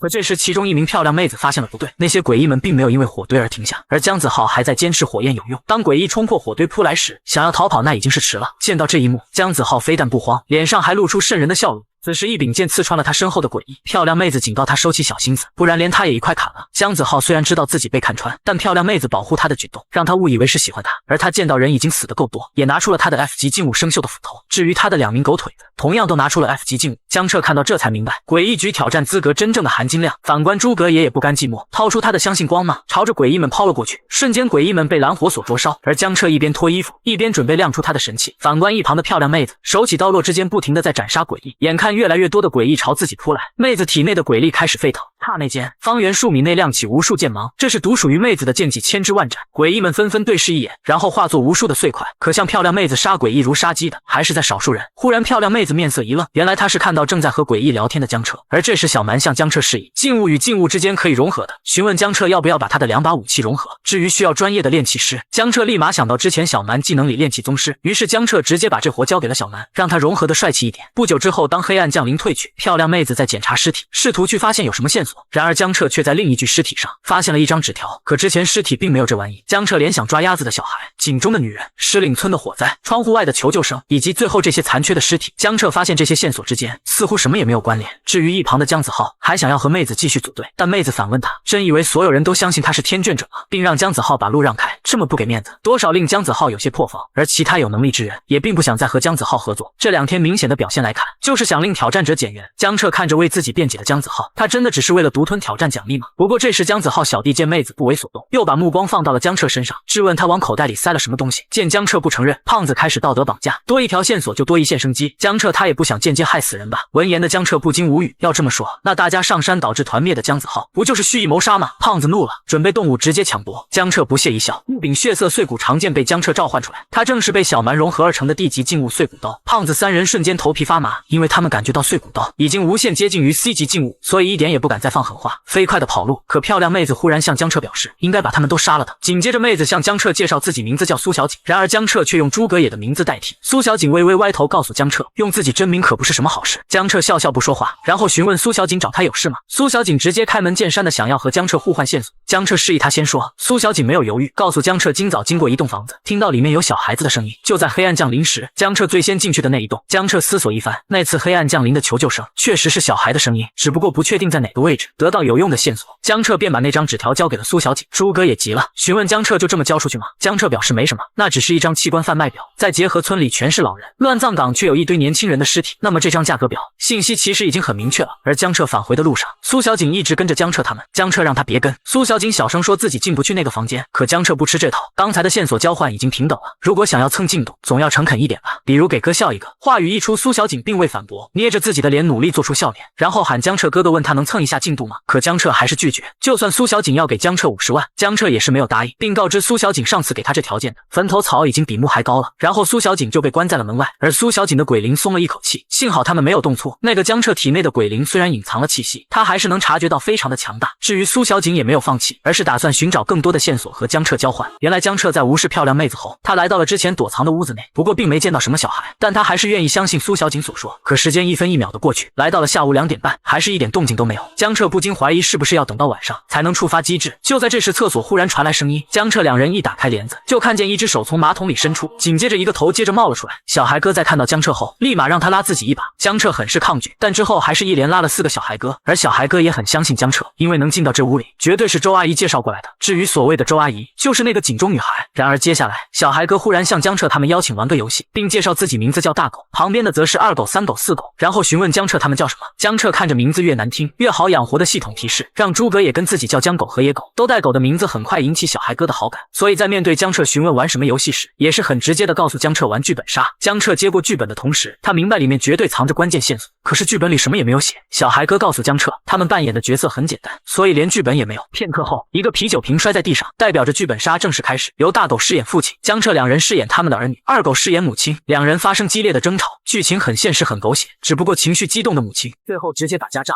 在爆炸中母亲也因此去世，父亲忏悔不已。接下来剧情中，由于村长的到来，江彻他们被推进小房间中，不过江彻还是通过门缝偷偷看起小孩哥他们的剧本。剧情演绎中，尽管母亲是自己炸死自己，但是父亲也是有一定责任，所以4狗饰演的村长可以安排父亲去城里避一避风头。父亲很感激村长，可忽然剧情突变，父亲毫无防备时被一个针头扎进了脖子，由3狗饰演的不明医生下手。村长对此并不意外。接下来父亲被带到一个手术室里，身上的器官被摘下，不明医生让村长结账，并且要求涨价，一颗心脏才25万太少了。村长没有拒绝涨价要求。接下来父亲被扔进乱葬岗后，医生给出了新的价格表，但村长发现价格并没有变化，医生示意自己拿错了。可就在翻找途中，医生偷偷拿出背包的里的匕首，趁着村长不注意就把村长杀了，并且把村长的头砍了下来。看到这，江彻完全明白了，乱葬岗的无头尸体就是村长。村长同这个来历不明的家伙摘取村中年轻人的器官进行贩卖，最终却被同伙杀害。可江彻当时遇到那具无头尸体，并没有提示完成寻找村长的主线任务，看来光找到部分尸体还不够，得把村长脑袋也找回来。可就在这时，警报声再次响起，黑暗降临令所有场景全部恢复原状。小孩哥们是一天黑了，他们必须要回去，不然弟弟妹妹要担心。说完便全部钻进马桶里消失不见。江彻看得很疑惑，村里的年轻人被杀害，只剩下一群老年人，可孩子们又去了哪里呢？所以江彻打算等黑暗降临结束再出去找一找线索。当江彻他们出门时，发现苏小锦早已等待多时，他立马向江彻表示有新的线索交换。江彻本想随便敷衍一下，却没想到苏小锦说有80%的把握直接完成主线任务。看着江彻的不幸，苏小锦急切的示意自己没骗人，可以现在立马带他们过去，不过前提是要帮助他完成挑战任务。江彻只是模棱两可的说考虑一下，但苏小锦却是直接答应下来。诸葛也悄悄询问江彻，苏小锦到底是怎么确定的？随之悄悄话被苏小锦听去，他也大方告诉江彻他们，在之前另外一个挑战中听说过狮岭村，里面有条线索说明狮岭村村长失手分离。而根据他得到的消息，村长的头就在他的家中。闻言的江彻倒也理解，诡秘世界消息本来就是互通的。忽然苏小景停下脚步，神色变得紧张无比，只因他察觉到地级以上的诡异到来。话落，一双黑丝长腿迈出，一位熟悉御姐映入江彻的眼帘，而她正是黄泉医院的护士长孙小小。江彻震惊的大呼：怎么可能？护士长瞬间贴近江彻反问：为什么不可能呢？片刻后的村长家中，护士长解答了江彻的疑惑，其实他那时确实没有死，只是善念与恶念重新融合在了一起，现在的他才是真正的他。为此他也是很感谢江彻，让他得到了救赎。不过接下来的交谈中，江彻得知了明天有一场热闹的童庙祭祀，以及黄泉医院器官紧缺，被院长派来狮岭村收购器官。当然护士长也明白江彻在对他套话，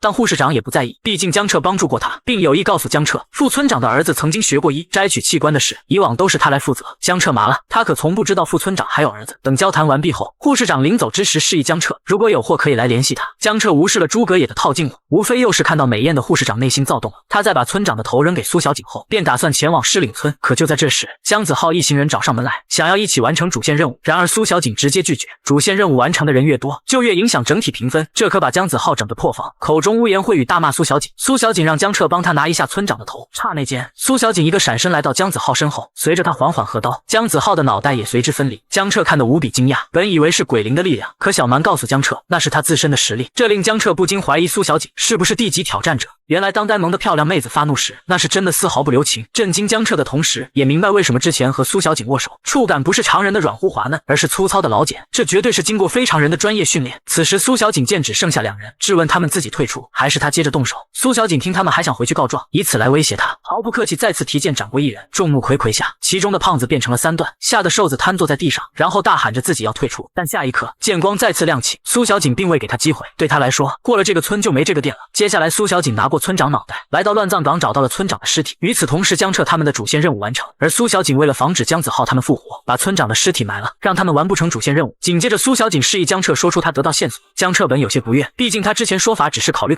苏小景看出他的想法，告诉江彻这次挑战任务是地级，没有他帮助是完不成的，也是忌惮江彻体内的鬼灵，不然他早动手了。面对苏小景的坦白，江彻本想说靠鬼灵就行，可小蛮捂上江彻的嘴，原来是黑暗降临后，小蛮的力量就被莫名的限制。江彻得知不禁无脸，刚拒绝现在又答应，脸要丢大了。诸葛也看出来，所以他给出台阶，自己替江彻说答应和苏小景合作。然而苏小景却只想和江彻合作，对于诸葛也这个没用的白毛完全就是累赘。他缓缓拔出佩剑，询问诸葛也是自己退出还是送他一程。诸葛也当然不愿意，不过江彻这时站了出来，他否决苏小景的提议，要合作就3个一起，不然直接解散。苏小景无奈同意，然后主动分享得知的线索。村民似乎十分忌惮后山童庙中的鬼孩子，因此会定期进行祭祀活动，晚上宵禁的原因也是为了避开这些孩子。所以要是没猜错，只要解决了那些鬼孩子，就能解开狮岭村的诅咒。江彻闻言也一并告诉苏小景，村长的脑袋是被副村长儿子给砍下去的，然后并示意晚上8点童庙集合。不过此时诸葛也情绪有些不对，询问江彻真的要去对付那些小孩吗？江彻疑惑的同时解释那些小孩哥不过都是诡异罢了。虽然察觉诸葛也有些不对劲，但江彻没多想，带着他回到副村长的家中，询问苏妹儿副村长的儿子去哪了。苏妹儿表示不知，不过他是童庙的祭司，明天就能看见他了。随即江彻回到客房，一直等到了晚上8点。当两人朝着童庙靠近时，一个小孩哥出现在江彻面前，他抱着一个人头询问江彻能陪他踢足球吗？然而下一刻他看上江彻的帅气俊脸，想要把江彻的头摘下踢足球，可江彻率先来到小孩哥身前，把他的头拧了下来，告诉小孩哥，你的头就是你的球，此乃真正的人球合一，是踢足球的最高境界。小孩哥恍然大悟，高兴地和江彻挥手告别。反观村口的古井旁，一位陌生男人喃喃自语。不久后江彻来到童庙，却是直接把他看傻了。尽管妹子一样的白一样的长，但那红色的双马尾跟江彻他打招呼时还是有的点懵。原来妹子正是苏小景，之前不过是伪装的罢了。然而江彻听闻却震惊了，想要改变容貌，可是5级以上挑战者才能做到。苏小景本想说什么，忽然一阵阵诡异声音传入他们耳中，他们面前的童庙紧跟着燃烧起来。小孩哥们缓缓走出，他们哭泣着找爸爸妈妈，他们汇聚在一起害怕一个人，但紧接着他们身体开始融化融合，在江彻他们面前变成一个巨大的肉球，看得江彻他们恶心不已。不过由于融合的原因，他们的气息在 D 级与 C 级之间徘徊。此时一只大手朝着江彻他们拍去，所有人四散躲开，而江彻与苏小景分别掏出自己的武器，在两人的配合下砍断了肉球的一条手臂。等江彻他们回头望去时，本在痛苦哀嚎的肉球忽然他断手在快速的再生。小蛮见状主动出来帮助江彻，并提醒江彻肉球有着精神攻击以及 C 级般的力量。话落他便与江彻融合在一起。一旁的苏小景见状也和他的鬼灵融合，让他的双马尾变成了渐变色，瞬间两人与肉球大战在了一起。然而一旁的诸葛也却是浑身颤抖着，他好似想起了什么不好的回忆，脑海充斥一些不堪的话语。反观江彻这边，由于肉球的超速再生速度太快，不过两人怎么砍都砍不完。本来苏小景是想要掩护江彻，却刚好被肉球抓住了机会，重重的朝着苏小景腹部轰去。江彻也抓住了这个时机，来到肉球的身前一刀两断。然而这次却没有再超速再生。江彻不禁大喜，原来肉球上的人脸就是他们的弱点，并将这个好消息告诉了苏小景。可肉球趁着江彻分神，一个大嘴巴子拍在了江彻脸上，让苏小景提醒都来不及。这一巴掌把江彻整破防了。然而苏小景却是皱眉表示，打脸没有用，只是速度恢复变慢，需要将他的机制找出来，任务难度不可能毫无意义的提升。说完，他再次朝着肉球杀去。与此同时，系统提示江彻，江彻看着上面一体的字眼，不就是要他把全部的脸砍碎吗？可光靠他和苏小景根本不可能办到。于是他想到了诸葛野，他身上的那个相信光的禁物吗？就是范围伤害。但是诸葛野完全不理会江彻。小蛮示意江彻别喊了，那个白毛受到了精神影响，由于他自身意志不坚定，只能靠他自己挣脱出来。由于他的精神攻击，令本能帮上忙的诸葛野陷入精神困境。他能从肉球上孩子脸感受到疯狂、狰狞、委屈、绝望、悲伤的情绪，就和当初所经历的如出一辙。妈妈被害死时，也像现在这样什么也做不了，绝望的蔓延。面对肉球的袭来，诸葛野已经开始放弃自己的生命。可忽然好似一道虚幻的人影握住诸葛野的手，告诉他不是一个懦弱的人，他比任何人都要强大，他未来的人生如星海般灿烂，所以不要在意别人的目光与流言蜚语，你是妈妈永远的骄傲。诸葛野终于清醒过来，千钧一发之际躲开了肉球的袭击，然后掏出他的符纸，向着肉球撒去。符纸在触碰的肉球的一瞬间，就在肉球的身上迅速燃烧，紧接着抛出他的禁物手镯相信光芒。一瞬间，肉球上的人脸全部被火焰覆盖。这一刻，苏小景对这个白毛有些刮目相看。江彻趁着这个机会一跃而起，肉球仿佛意识到什么，向着江彻道歉求放过，他们只是太害怕了。江彻听闻只是说了声抱歉，便将肉球一分为二。这一次肉球并未再超速再生，而是他们的融合解除，缓缓化作碎片消散，全都回到了燃烧的铜庙中。此时江彻他们眼前浮现一个面板，显示他们完成了狮岭村的孩子们的隐藏任务，也就是说这些孩子并不是狮岭村的诅咒根源，挑战任务并没有完成。尽管如此，还是让诸葛也很得意，毕竟他帮上了大忙。可下一秒他笑容消失，直接往后倒去，原来是刚才那一波令诸葛也体力透支了。江彻无奈摇了摇头。之后江彻把诸葛也背回屋中，苏小景的鬼灵示意他向江彻借点药吧，肋骨断了3根，内脏大出血，坚持不了多久的。但苏小景拒绝了，不说鬼秘世界药品十分珍贵，他还得罪了江彻的兄弟。然而江彻直接把药品丢给苏小景，这不禁让苏小景愣住了，询问江彻为什么要给他。哪怕江彻有些口是心非，但那意思已经很明显是朋友了，这不由令苏小景低下了头，不好意思的同时也失望自己没有线索了。可江彻否决了，副村长儿子这条线还没有用上。等时间来到第二天祭祀开始，江彻3人默默跟着，期间江彻开始对2人进行安排，吩咐诸葛也去摘取器官的手术室，获取里面的线索，而苏小景则去乱葬岗，按照计划行动。至于江彻穿着苏妹儿偷的衣服，混进了祭祀大队中。片刻后，祭祀开始，小蛮让江彻快跑，因为那个戴面具的家伙是个 C 级诡异，这可是和之前江彻遭遇的 C 级诡异不一样，他们并非真正的 C 级，在 C 级以下的诡秘，弱点无非就是脑袋、心脏，通过禁物或鬼力释放的力量，便可以将其击杀。然而当鬼秘到达 C 级后，便会对自身弱点进行加强和保护，并且有些 C 级鬼秘还会觉醒一种新的力量，名为鬼虚。鬼虚复杂多变，种类繁多，很难具体形容，需要找到相应的机制才能解除。当然小蛮也有，只不过小蛮的鬼虚太过强大，以现在的江彻还动用不了。此时祭祀正式开始，可忽然祭品破碎，点燃的烟香也跟着断裂。在村民不明所以中，面具男告诉他们是铜庙的孩子们在生气，而罪魁祸首就是几天前来的陌生人。下一刻江彻直接被面具男指出，顿时村民们纷纷愤怒的诡异话。江彻本想要解释什么，护士长忽然从人群中走到江彻面前，示意自己帮江彻拦下这些人，而且刚好黄泉医院院长所需的货源这里就有不少。江彻虽然没想到护士长会帮他，可能不能完成挑战任务就在这时了。下一刻江彻对着铜庙的孩子们大喊，他们并没有死。话语一出，面具男急了，命令村民快点把江彻解决掉。不过有护士长拦住江彻身前，一时间诡异接近不了江彻，而江彻继续对着铜庙诉说，他们马上就要回来，他们也想念你们。不料铜庙还是毫无动静，江彻心中直呼不可能，他的推测应该没有出错才对。此时越来越多的诡异朝着护士长袭去，一个不慎就被那些诡异咬到了腿。小蛮也劝说江彻还是快走吧，但江彻并不愿意，因为没有真正的无敌，也没有谁能做到真正的横推。这是一个完整的诡秘世界，有着无数意志与故事的世界，而在这个世界机制至上，实力、权力或者金钱都无法跨越这条鸿沟。这些想法一闪而逝，江彻对着铜庙大喊，他可以带着他们去找爸爸妈妈。话语一落，铜庙终于有了动静，一个小孩哥缓缓走了出来。江彻明白机制终于触发了，诡异村民们也停下了攻击。面具男见状急了，大喊着江彻的话是骗人的，他们的爸爸妈妈早死了，已经把他们抛弃了。然而小孩哥已经不再信任他，认为他才是骗子。这些话无疑令面具男崩溃了，他的身上开始冒出火星子。江彻瞬间得知副村长的儿子也是被火烧死的，可这与他猜想的并不对。此时面具男嘴中念念不停都该死的话语，小孩哥们嫌弃他吵，瞬间庙宇的地板掀起，然后直接把面具男给封印了。江彻惊讶的同时也明白小孩哥的出现，他的判断没有出错，但为什么面具人副村长的儿子也不是村子的诅咒根源？就在这时，小孩哥拽着江彻的衣服，要他带着他们去找爸爸妈妈。小蛮倒是想让江彻放弃，因为小孩哥并不能压制面具男太久。江彻肯定不愿意。此时护士长示意江彻，这里就交给他好了，让江彻去忙自己的事。闻言的江彻胆大妄为，直接询问护士长一次次的帮他，是不是喜欢他，想当他的鬼灵。护士长扭头否认了，表示自己只是不想欠人类的人情，至于是不是真的就不得而知了。当苏小景带着乱葬岗的诡异们与江彻他会合时，双方纷纷怔住，紧接着他们容貌开始恢复。对于小孩哥来说，只有家人在的地方才是他们的家。就在小孩哥与他们的父母拥抱在一起，江彻他们的面板提示响起，消失的爸爸妈妈与留守孩子的思念机制100%生效。江彻看着这温馨的一幕，询问苏小景想自己的父母吗？随之苏小景一脸平静地说，自己的父母已经被他杀了。江彻瞬间脸就黑了，两人也没过多讨论，毕竟没有熟到那个地步，而是说起狮岭村为什么会有这么多留守儿童，主要原因还是村长不仅挖了他们父母的器官，还把留下的孩子统一到庙中，然后让他们自生自灭。而在机制没触发前，双方皆不能离开自己的区域，所以也就见不着面。反观半小时前，诸葛也找到贩卖器官的手术室后，便立马开启寻找线索，却不知一个人悄悄跟在他身后。当诸葛也找到了线索，一把斧头就横在他脖子旁，这人正是复活后的姜子浩。复活后的他并未退出，而是想继续完成主线任务。随之由于苏小景埋尸的原因，姜子浩找不到村长尸体，也就完不成主线任务。破防的他就想来破坏江彻他们的挑战任务，下意识丢出斧头威胁诸葛也把线索交出来。诸葛也当然不愿意，却被姜子浩暴揍一顿，刚好把诸葛也打他丢出斧头旁边，瞬间两极反转。诸葛也拔出斧头，一脸坏笑的看向姜子浩。与此同时，见诸葛也还没有汇合，江彻等待有些不耐烦。不过这时鼻青脸肿的诸葛也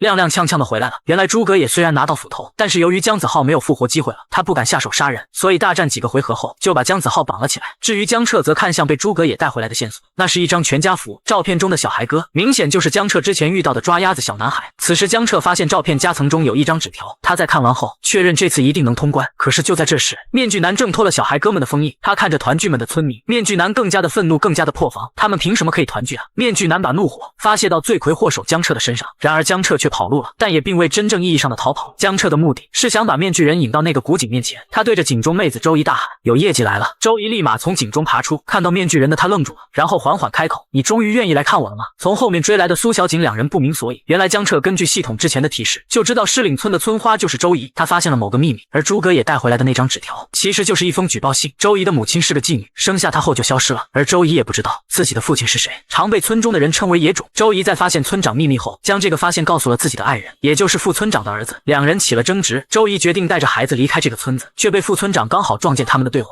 副村长本来就瞧不起周怡，所以趁此机会联合村长将周怡推入井中杀人灭口。至于鬼医生之所以杀了村长，并非是为了钱财，而是为了给自己的爱人报仇。此时周怡缓缓将他面具摘下，面具男直接拥吻上了周怡，看得众人些许脸红。他慢慢抚摸着周怡的脸颊，然后紧紧抱着周怡，颤抖询问恨他吗？周怡恢复了他的容颜，我或许曾经恨过你，怨你不够勇敢，迫于父亲的压力，不敢站出来承认我们的关系，承认那孩子是你的血脉。要是当时你能站出来，或许一切都不会是这样。但是过去这么久，我早就没力气去恨了。你杀了那些孩子，又放火烧了村子，一切都该结束了。面具男为之前的懦弱向周怡道歉，但是那些孩子是同庙坍塌而死，村子的火灾也不是他造成的，而他还死在了那场火灾中。就在这时，抓鸭子的小孩哥走了出来，承认同庙坍塌和村长火灾是他干的。原来小孩哥是周怡和面具男的孩子，他怨恨自己的父亲是个懦夫，害死了他和周怡。话语落下，小孩哥展开了他的鬼虚，这个鬼虚名为沦丧，作用是令人在悔恨中死去，所以不管是苏小景还是诸葛野，甚至狮岭村的众人都陷入了精神幻境。江彻这时才明白，抓鸭子的小屁孩才是诅咒的根源。然而境界的差距也令江彻陷入了精神幻境。与此同时，现实中江彻的姐姐江婉突然内心感到心悸，江婉不明白是怎么了，可忽然她离开的镜子上，她身影并没有消失，反而还露出了诡异的笑容。下一秒镜子被粉碎，大叔揪出镜子中的诡异，猜测也许是叶家在对江彻姐姐下手。不过这时他手机铃声响起，大叔瞳孔一缩，原来是蒙眼玉姐告诉他，审判召集令召开了，全国诡异局队长都将前往。3033小队成员小兰不禁担心自家队长还能不能回来，毕竟3年前的审判召集令就牺牲了几十个诡秘小队的队长。可队员们担心也没有用，因为他们不在召集行列中。但哪个诡秘小队的队长不是顶尖挑战者？为了守护这盛世之大侠，他们愿意鼓筑长城，以血浇疆土。江彻在陷入精神幻境后，无论小蛮怎么呼唤，江彻都苏醒不过来。不过江彻有着精神增强的技能，使得他精神力比一般人强，倒也没有想着怎么去死。小蛮正是了解到这一点，告诉江彻今天他穿了黑丝，再不醒过来就没得看了。身为当代正能量的绿色健康青年，江彻当然要好好批判批判。尽管苏醒过来知道被小蛮骗了，但他目光却是被系统的提示所吸引，明白了小孩哥主要的仇恨原因还是因为缺少父母的关爱。小蛮这时告诉江彻，解决小屁孩鬼虚最快的办法就是干掉他。然而小孩哥看到江彻清醒过来，当即一拳重重的打向江彻，在见到江彻居然挡下了，小孩哥越发兴奋，甚至口出狂言要把江彻的亲人拉进诡秘世界狠狠的折磨。这话瞬间惹怒了江彻，家人可是他的底线，让小蛮和他融合，他要砍了那个小屁孩。可小孩哥是 C 级诡异，江彻一旦在与鬼灵融合后受伤，是不能通过复活来重置自己的伤势。小蛮本想拒绝，但是犟不过江彻的脾气，最终还是和江彻融合在了一起。下一秒，江彻手持地级碎骨刀，狠狠地朝着小孩哥砍去。在分开的一瞬间，小孩哥读懂的江彻想要守护亲人的信念，这令小孩哥越发的破防。江彻却是瞎人诛心，说小孩哥是嫉妒了，嫉妒别人有父母的关爱，而他什么都没有。虽然江彻很同情他，但不是拿他亲人来威胁的理由。小孩面目狰狞，他才不需要那种恶心的羁绊。就在小孩哥与江彻再次战斗在一起时，一旁陷入幻境的苏小锦缓缓抬起手，然后握紧自己的佩剑一划，手中的刺痛令他彻底的清醒过来。至于诸葛野，手中的手镯散发的光芒也令他同样清醒。诸葛野本想过去帮助江彻，不料看到苏小锦对自己的狠辣，令他吓了一跳。另一边正在激战的江彻被诸葛野拉回，苏小锦迅速顶上。小蛮告诉他们，能砍头就砍头，无论弱点隐藏在哪，砍掉脑袋都能削弱诡秘的力量。这话一出，江彻明白小蛮的脑袋为什么会没了。闻言的苏小锦将自己的鬼灵注入到手中的刀中，他身影快速在小孩哥周围闪烁。不过小孩哥运用鬼力将自己防御的密不透风，苏小锦根本砍不到小孩哥的脑袋。然而这时江彻趁小孩哥注意力分散，他一跃来到小孩哥的身后，诸葛也同时发动他手中的静物相信光芒。小孩哥见状想要将苏小锦推开，但是已经来不及了。三个人上下左右同时朝着小孩哥杀去，攻击的落下瞬间荡起浓厚烟尘。在江彻他们期待的目光下，烟雾散去，映入眼帘的是面具男替小孩哥挡下了三人的全力一击。江彻由于透支了鬼力，身体再也支撑不住。小蛮告诉江彻，他现在血管爆裂，内脏破碎，骨头马上也会开始断裂，如果现在这个状态退出，会死得很惨。反观小孩哥怔怔看着他的父亲，颤抖地询问为什么。面具男释然一笑，我不是一个称职的父亲，也不是一个称职的爱人，都是因为我的懦弱，才没能护住你们。或许对于我来说，这就是一个最好的结局吧。爸爸终于守护了你一次。小孩哥沉默数秒，他愤怒地抓上将要消散的父亲，怒喝着，真以为这样做就能得到他的原谅吗？说着，小孩哥身上的鬼力朝着他的父亲身体里涌去，本要消散的父亲也逐渐变得凝实。是你抛弃了我们，你不配得到解脱，我不会让你得逞的，你要永远待在我们身边赎罪。我只是想要一个家，是你让我没有家，我恨你。这突然的剧情展开，令江彻他们都愣住了。小蛮倒是看出来了，原来小屁孩和面具男之间有着共生的连接，而这个掌控权在小屁孩手上，两人可以共享力量。刚才鬼面人的力量被收回，他本身撑死是个 F 级，不可能扛下江彻他们的这一刀。现在这个小孩想要救鬼面人，将身上的鬼力全部倒灌给了对方，简单来说就是他把生命力分给了他爹。江彻叹了一声气，一边说着憎恨对方，一边又不惜一切要救他。狗蛋这孩子，他想要的或许只是父亲的一句道歉和承诺吧。与此同时，江彻他们的挑战任务完成，这次的通关运气占了大多数，所以才得到了 A 级评分。不过江彻的等级也提升到4级，还获得了4件物品，分别是替身娃娃、村民凑的5000鬼币、精致的骨灰盒以及烧焦的尸体。这时小孩哥突然拿出一朵鲜花，然后丢给了江彻。系统提示江彻获得了 C 级的血腥草。小蛮让江彻快把它吃了，这血腥草相当于人类世界的大补药，主要作用是恢复伤势、提升气血、增强体魄，也是小孩哥给江彻的谢礼，感谢江彻让他重新有了家。说完便和江彻挥手告别，示意他以后来狮岭村抓鸭子。江彻默默看着，心中留下了一句话：愿大山不再空巢，愿儿童不再留守，愿人间万千烟花总留一盏等你回家。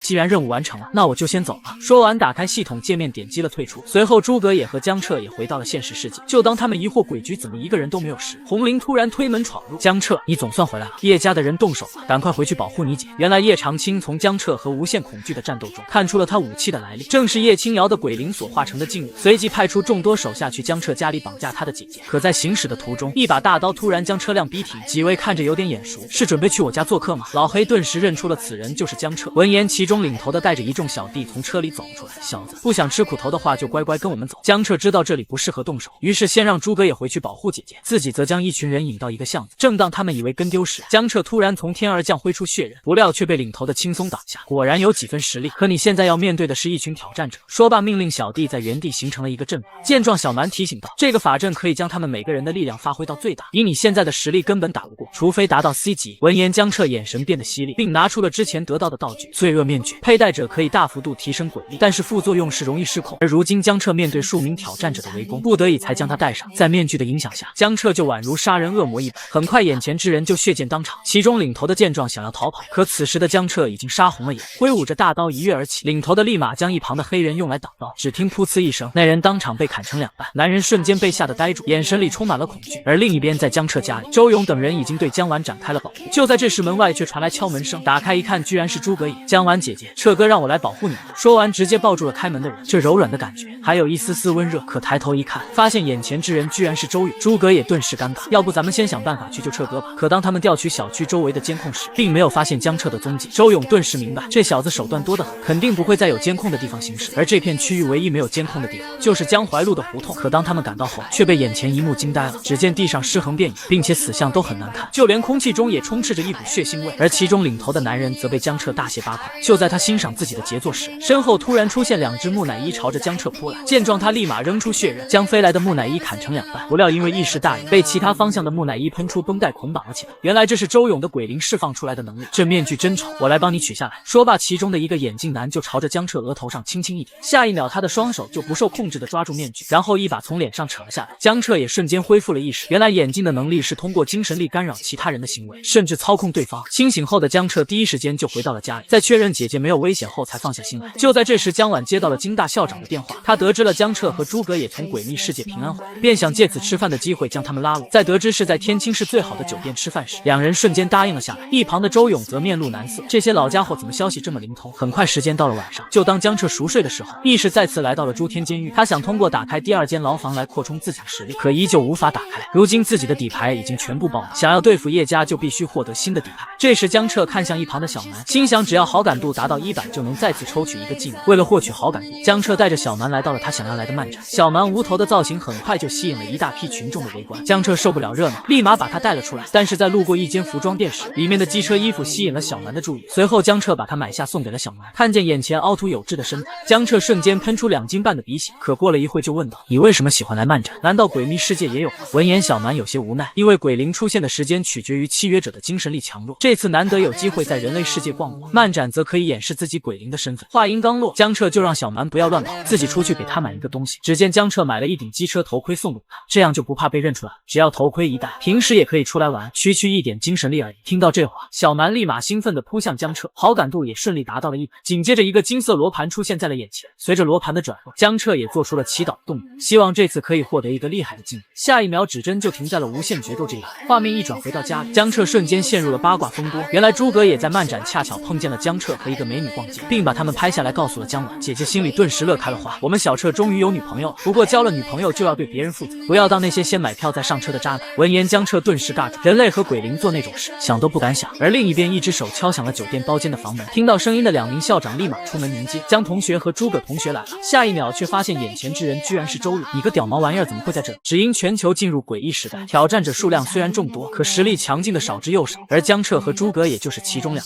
为了招揽他们，清大北华的校长专门摆酒席设宴。谁知周勇提前得到消息，把自己小队的人也带了过来，蹭吃蹭喝的同时，还能劝江彻和诸葛也加入自己所属的鬼局。然而一进房间，3人就为此闹得不可开交。这时江彻站了出来，我加入鬼局的同时，也加入清大北华，不就完美？他们听后顿时无语。可是为了招揽人才，2个校长只能勉强答应。而鬼局这边，周勇无法给出答案，需要队长严以彬来决定。可他如今去了魔都执行任务，那里已经被鬼域渗透，形成了一个特殊空间，现实中的一切都会变成诡秘世界的产物。诸葛也听后不禁流出冷汗，那你们队长的处境岂不是很危险？可每个加入鬼局的人都宣过誓，守护大夏便是他们的职责。到了晚上睡觉时，这句话深深的困扰着江彻，誓言就一定要自我牺牲吗？而我又是一个甘愿为那些人牺牲的人吗？思考之际，诸葛也突然凑了过来，并露出一副智慧的表情。原来他找到了解决江彻和叶家矛盾的办法，就是和叶长青进行生死战。如今叶长青为了杀他得罪了鬼局，在家族那边肯定也备受压力，主动约战叶长青的话，既给了叶家一个和鬼局缓和关系的台阶，又让以后叶家的新任家主没有理由找自己麻烦。江彻听后考虑了片刻，心想对付叶长青一人总比面对一群人容易得多，于是他决定第2天就去叶家下战书。而另一边，在叶长青家中，他正被族人训斥，为了一个女儿得罪鬼局，还害死了这么多挑战者，你怎么给家族交代？叶长青听后无话可说，只能默默地跪在地上。这时一个老头出面缓解了气氛，这件事就到此为止，趁早打消了给你女儿报仇的念想。闻言，叶长青突然站起身来，只要我还有一口气在，江彻就必须死。此话一出，旁边的人瞬间黑了脸，上一个敢和叶老这样说话的人已经死了。只见叶老拐杖上的数颗眼睛突然睁开，下一秒一只 B 级鬼灵就出现在了身后。老头，终于打算把你这侄子送给我当零食了。说罢，地上突然冒出冰冷的尖刺，冲向叶长青。危急关头，一个家仆跑进来大喊江彻来了。叶长青立马走出来，并释放出了自己的鬼气，可刚准备动手，一颗子弹就射在了额头上。叶长青，我再警告你一次，现实世界杀人是犯法的。原来江彻为了保险起见，一路上都在朋友圈里发布自己来到叶家的消息。鬼局和2位校长看见后，自然也会暗中跟随。你小子很厉害吗？敢一个人来叶家家找麻烦。见状，叶老站出来表示这一切都是误会，想必江彻小友这次来叶家是有什么重要事情吧。1个月以后，我要和叶长青进行1v1真男人大战。此话一出，在场的所有人立马呆住，只有叶长青露出了期待的表情。在出了叶家后，江彻和诸葛也来到了鬼局，利用作战室再次进入了诡秘世界，以便于快速提升实力。可当他们坐上发布任务的鹰泉列车时，却意外碰见了苏小景也在其中。原来他让师傅帮自己调查了江彻，并发现他们正准备再次进入诡秘世界。于是苏小景也利用作战室，精确的来到了江彻所在的场景。他们这次的任务是在列车上充当6天的工作人员，并活着达到终点站。就在所有挑战者找到自己的座位坐下时，小蛮和江彻突然感觉到了一股 C 级诡秘的气息。只见一个身材高挑的女子走了进来，正是列车长。接下来我会简单安排一下你们的工作。江彻和诸葛也则被安排为每一节车厢送餐。可当他们来到后厨时，却发现这里的厨师长也是一个 C 级诡秘。一个D 级的挑战任务竟然会出现2个 C 级。疑惑之际，厨师长突然开口，这些食物送至3号到13号车厢。说完，将一个铁桶提到了2人面前，这是给14号车厢吃的，他们就只配吃这些。见状，江彻有些疑惑，同样都是诡秘，怎么待遇还不同啊？随后他在送餐的同时，还了解了鹰泉列车的大致信息。它和普通列车一样，只不过乘坐的都是诡秘，而且数量恐怕有200多只。当江彻准备投喂14号车厢时，一只诡秘突然从里面冒出，像是很久没吃过食物一样，用乞求的眼神看着他们。诸葛也顿时被吓得不敢动弹，正准备回去不送这节车厢时，身后突然出现一只诡秘。不用害怕，你们手上不是还有老鼠吗？只要有食物，他们就不会为难你们。说话间，一个提示就出现在了江彻眼前。列车长希望人类不要出现任何伤亡。看着眼前的提示，江彻有些疑惑，他们身为诡秘为什么不想伤害人类？但是金手指的提示从来都没有出错。为了调查清楚，江彻还是打开了14号房门，正准备走进去时，却被小蛮拦住。虽然这些诡秘只有 F 级，但是小蛮感受到了一股连他都害怕的气息。见状，江彻只好站在门口，把铁桶直接扔了进去。看着眼前的食物，诡秘们纷纷一拥而上。各位记得给个好评哟！不够还有。很快1天的任务结束，到了领取薪资的时候，只见列车长从胸口掏出一沓鬼币，发放给了所有挑战者。然而他们拿着钱却有些不解，因为他们遇到了和江彻一样的问题。工作的时候，那些诡秘不但没有为难自己，甚至还十分友善。为了方便调查，江彻晚上穿上了血色护工服，这样就可以伪装成诡秘不被发现。可不想却在车厢遇见了苏小景，他认为在车厢里面根本找不到线索，便想去列车外面看看。说完，苏小景拿出长刀，准备打破窗子出去。江彻害怕动静太大会吸引其他诡秘，立马把他拦住。正当2人争执时，一只诡秘突然走了过来，紧接着金手指的提示也弹了出来，横竖都要死，还不如先饱餐一顿。不等江彻反应过来，那只诡秘突然朝他们发起攻击，结果下一秒却被身后一只利爪洞穿了身体。只见来人也是一只诡秘，我们虽然是同类，但不能坏了列车长的规矩。说完，警告一旁的江彻，让他不能伤害这些人类，否则下场只有死。见状，江彻更加疑惑，为了保护人类，竟然杀了同胞。于是他先让苏小景回去，自己留下来和那只诡秘收拾现场，正好也能凭借诡秘的身份打听一下线索。为了确保万无一失，江彻打开骨灰盒，获得了任务相关道具：邪恶稻草人，获得1次复活机会，一把万能钥匙和1份肉食拼盘。可最后的一个道具却让江彻格外惊讶，居然是 C4 炸弹。随后那只诡秘在肉食拼盘的诱惑下透露了一些信息，列车长命令他们在抵达终点站埋骨之地前都不能伤害人类，并且还要确保15号车厢里面的东西安全抵达，而14号车厢的诡秘就是负责看守那件东西。话音刚落，系统就弹出提示，获得挑战任务牺牲。听到牺牲2字，江彻心中顿时有了不好的预感。当江彻从诡秘口中套出想要的线索后，准备回车厢睡觉时，却被一群挑战者拦住了去路。你们2个刚才去了哪里？江彻以为他想要当反派，便警告男人不要多管闲事。听到这话，眼镜男变得更加恼怒，原来他们和江彻住在同一节车厢，江彻出去的时候没有关门，万一引来诡秘的攻击就会害死他们。闻言，江彻有些不好意思。就在2人尴尬的时候，一旁的诸葛也突然醒了过来，迷迷糊糊的他看见了眼前十分暧昧的一幕。你们刚才背着我都干了什么？打闹之际，眼镜男开口道，我知道你们想要挑战奖励，但也请你们考虑一下其他人。这时一个女生站了出来，表示大家可以先各自完成任务，出现了其他情况再一起解决。对于大多数的挑战者来说，在诡秘世界行走十分危险，毕竟不是每个人都有金手指。思考了片刻后，江彻同意了女孩的提议。为了感谢她的配合，眼镜男表示日后邀请江彻去自己的工会吃饭。可当聊到他们的会长时，几人却严肃起来，因为这次魔都出现鬼域渗透，他们的会长自发组织人员前去保家卫国。听说那是一个 S 级以上的挑战场景，被称为埋骨之地。此话一出，江彻瞬间激动，这不是列车的目的地吗？难道车上的诡秘是去支援的？来不及多想，他直接把得到的线索都说了出来。听到任务线索是牺牲2字，众人顿时紧张起来。然而就在这时，列车长突然敲门走了进来，因为列车临时改变路线，缩短了抵达终点站的时间，他们的任务时间也从原本的6天变成了2天。虽然这辆列车上的诡秘不足以改变埋骨之地的战场形势，但是15号车厢里面似乎还存在着一样可怕的东西。想到这里，江彻决定联合众人用 C4 炸毁列车。可当他们来到13号列车时，却发现里面的诡秘都在熬夜，想要打破窗子出去肯定会将他们引来。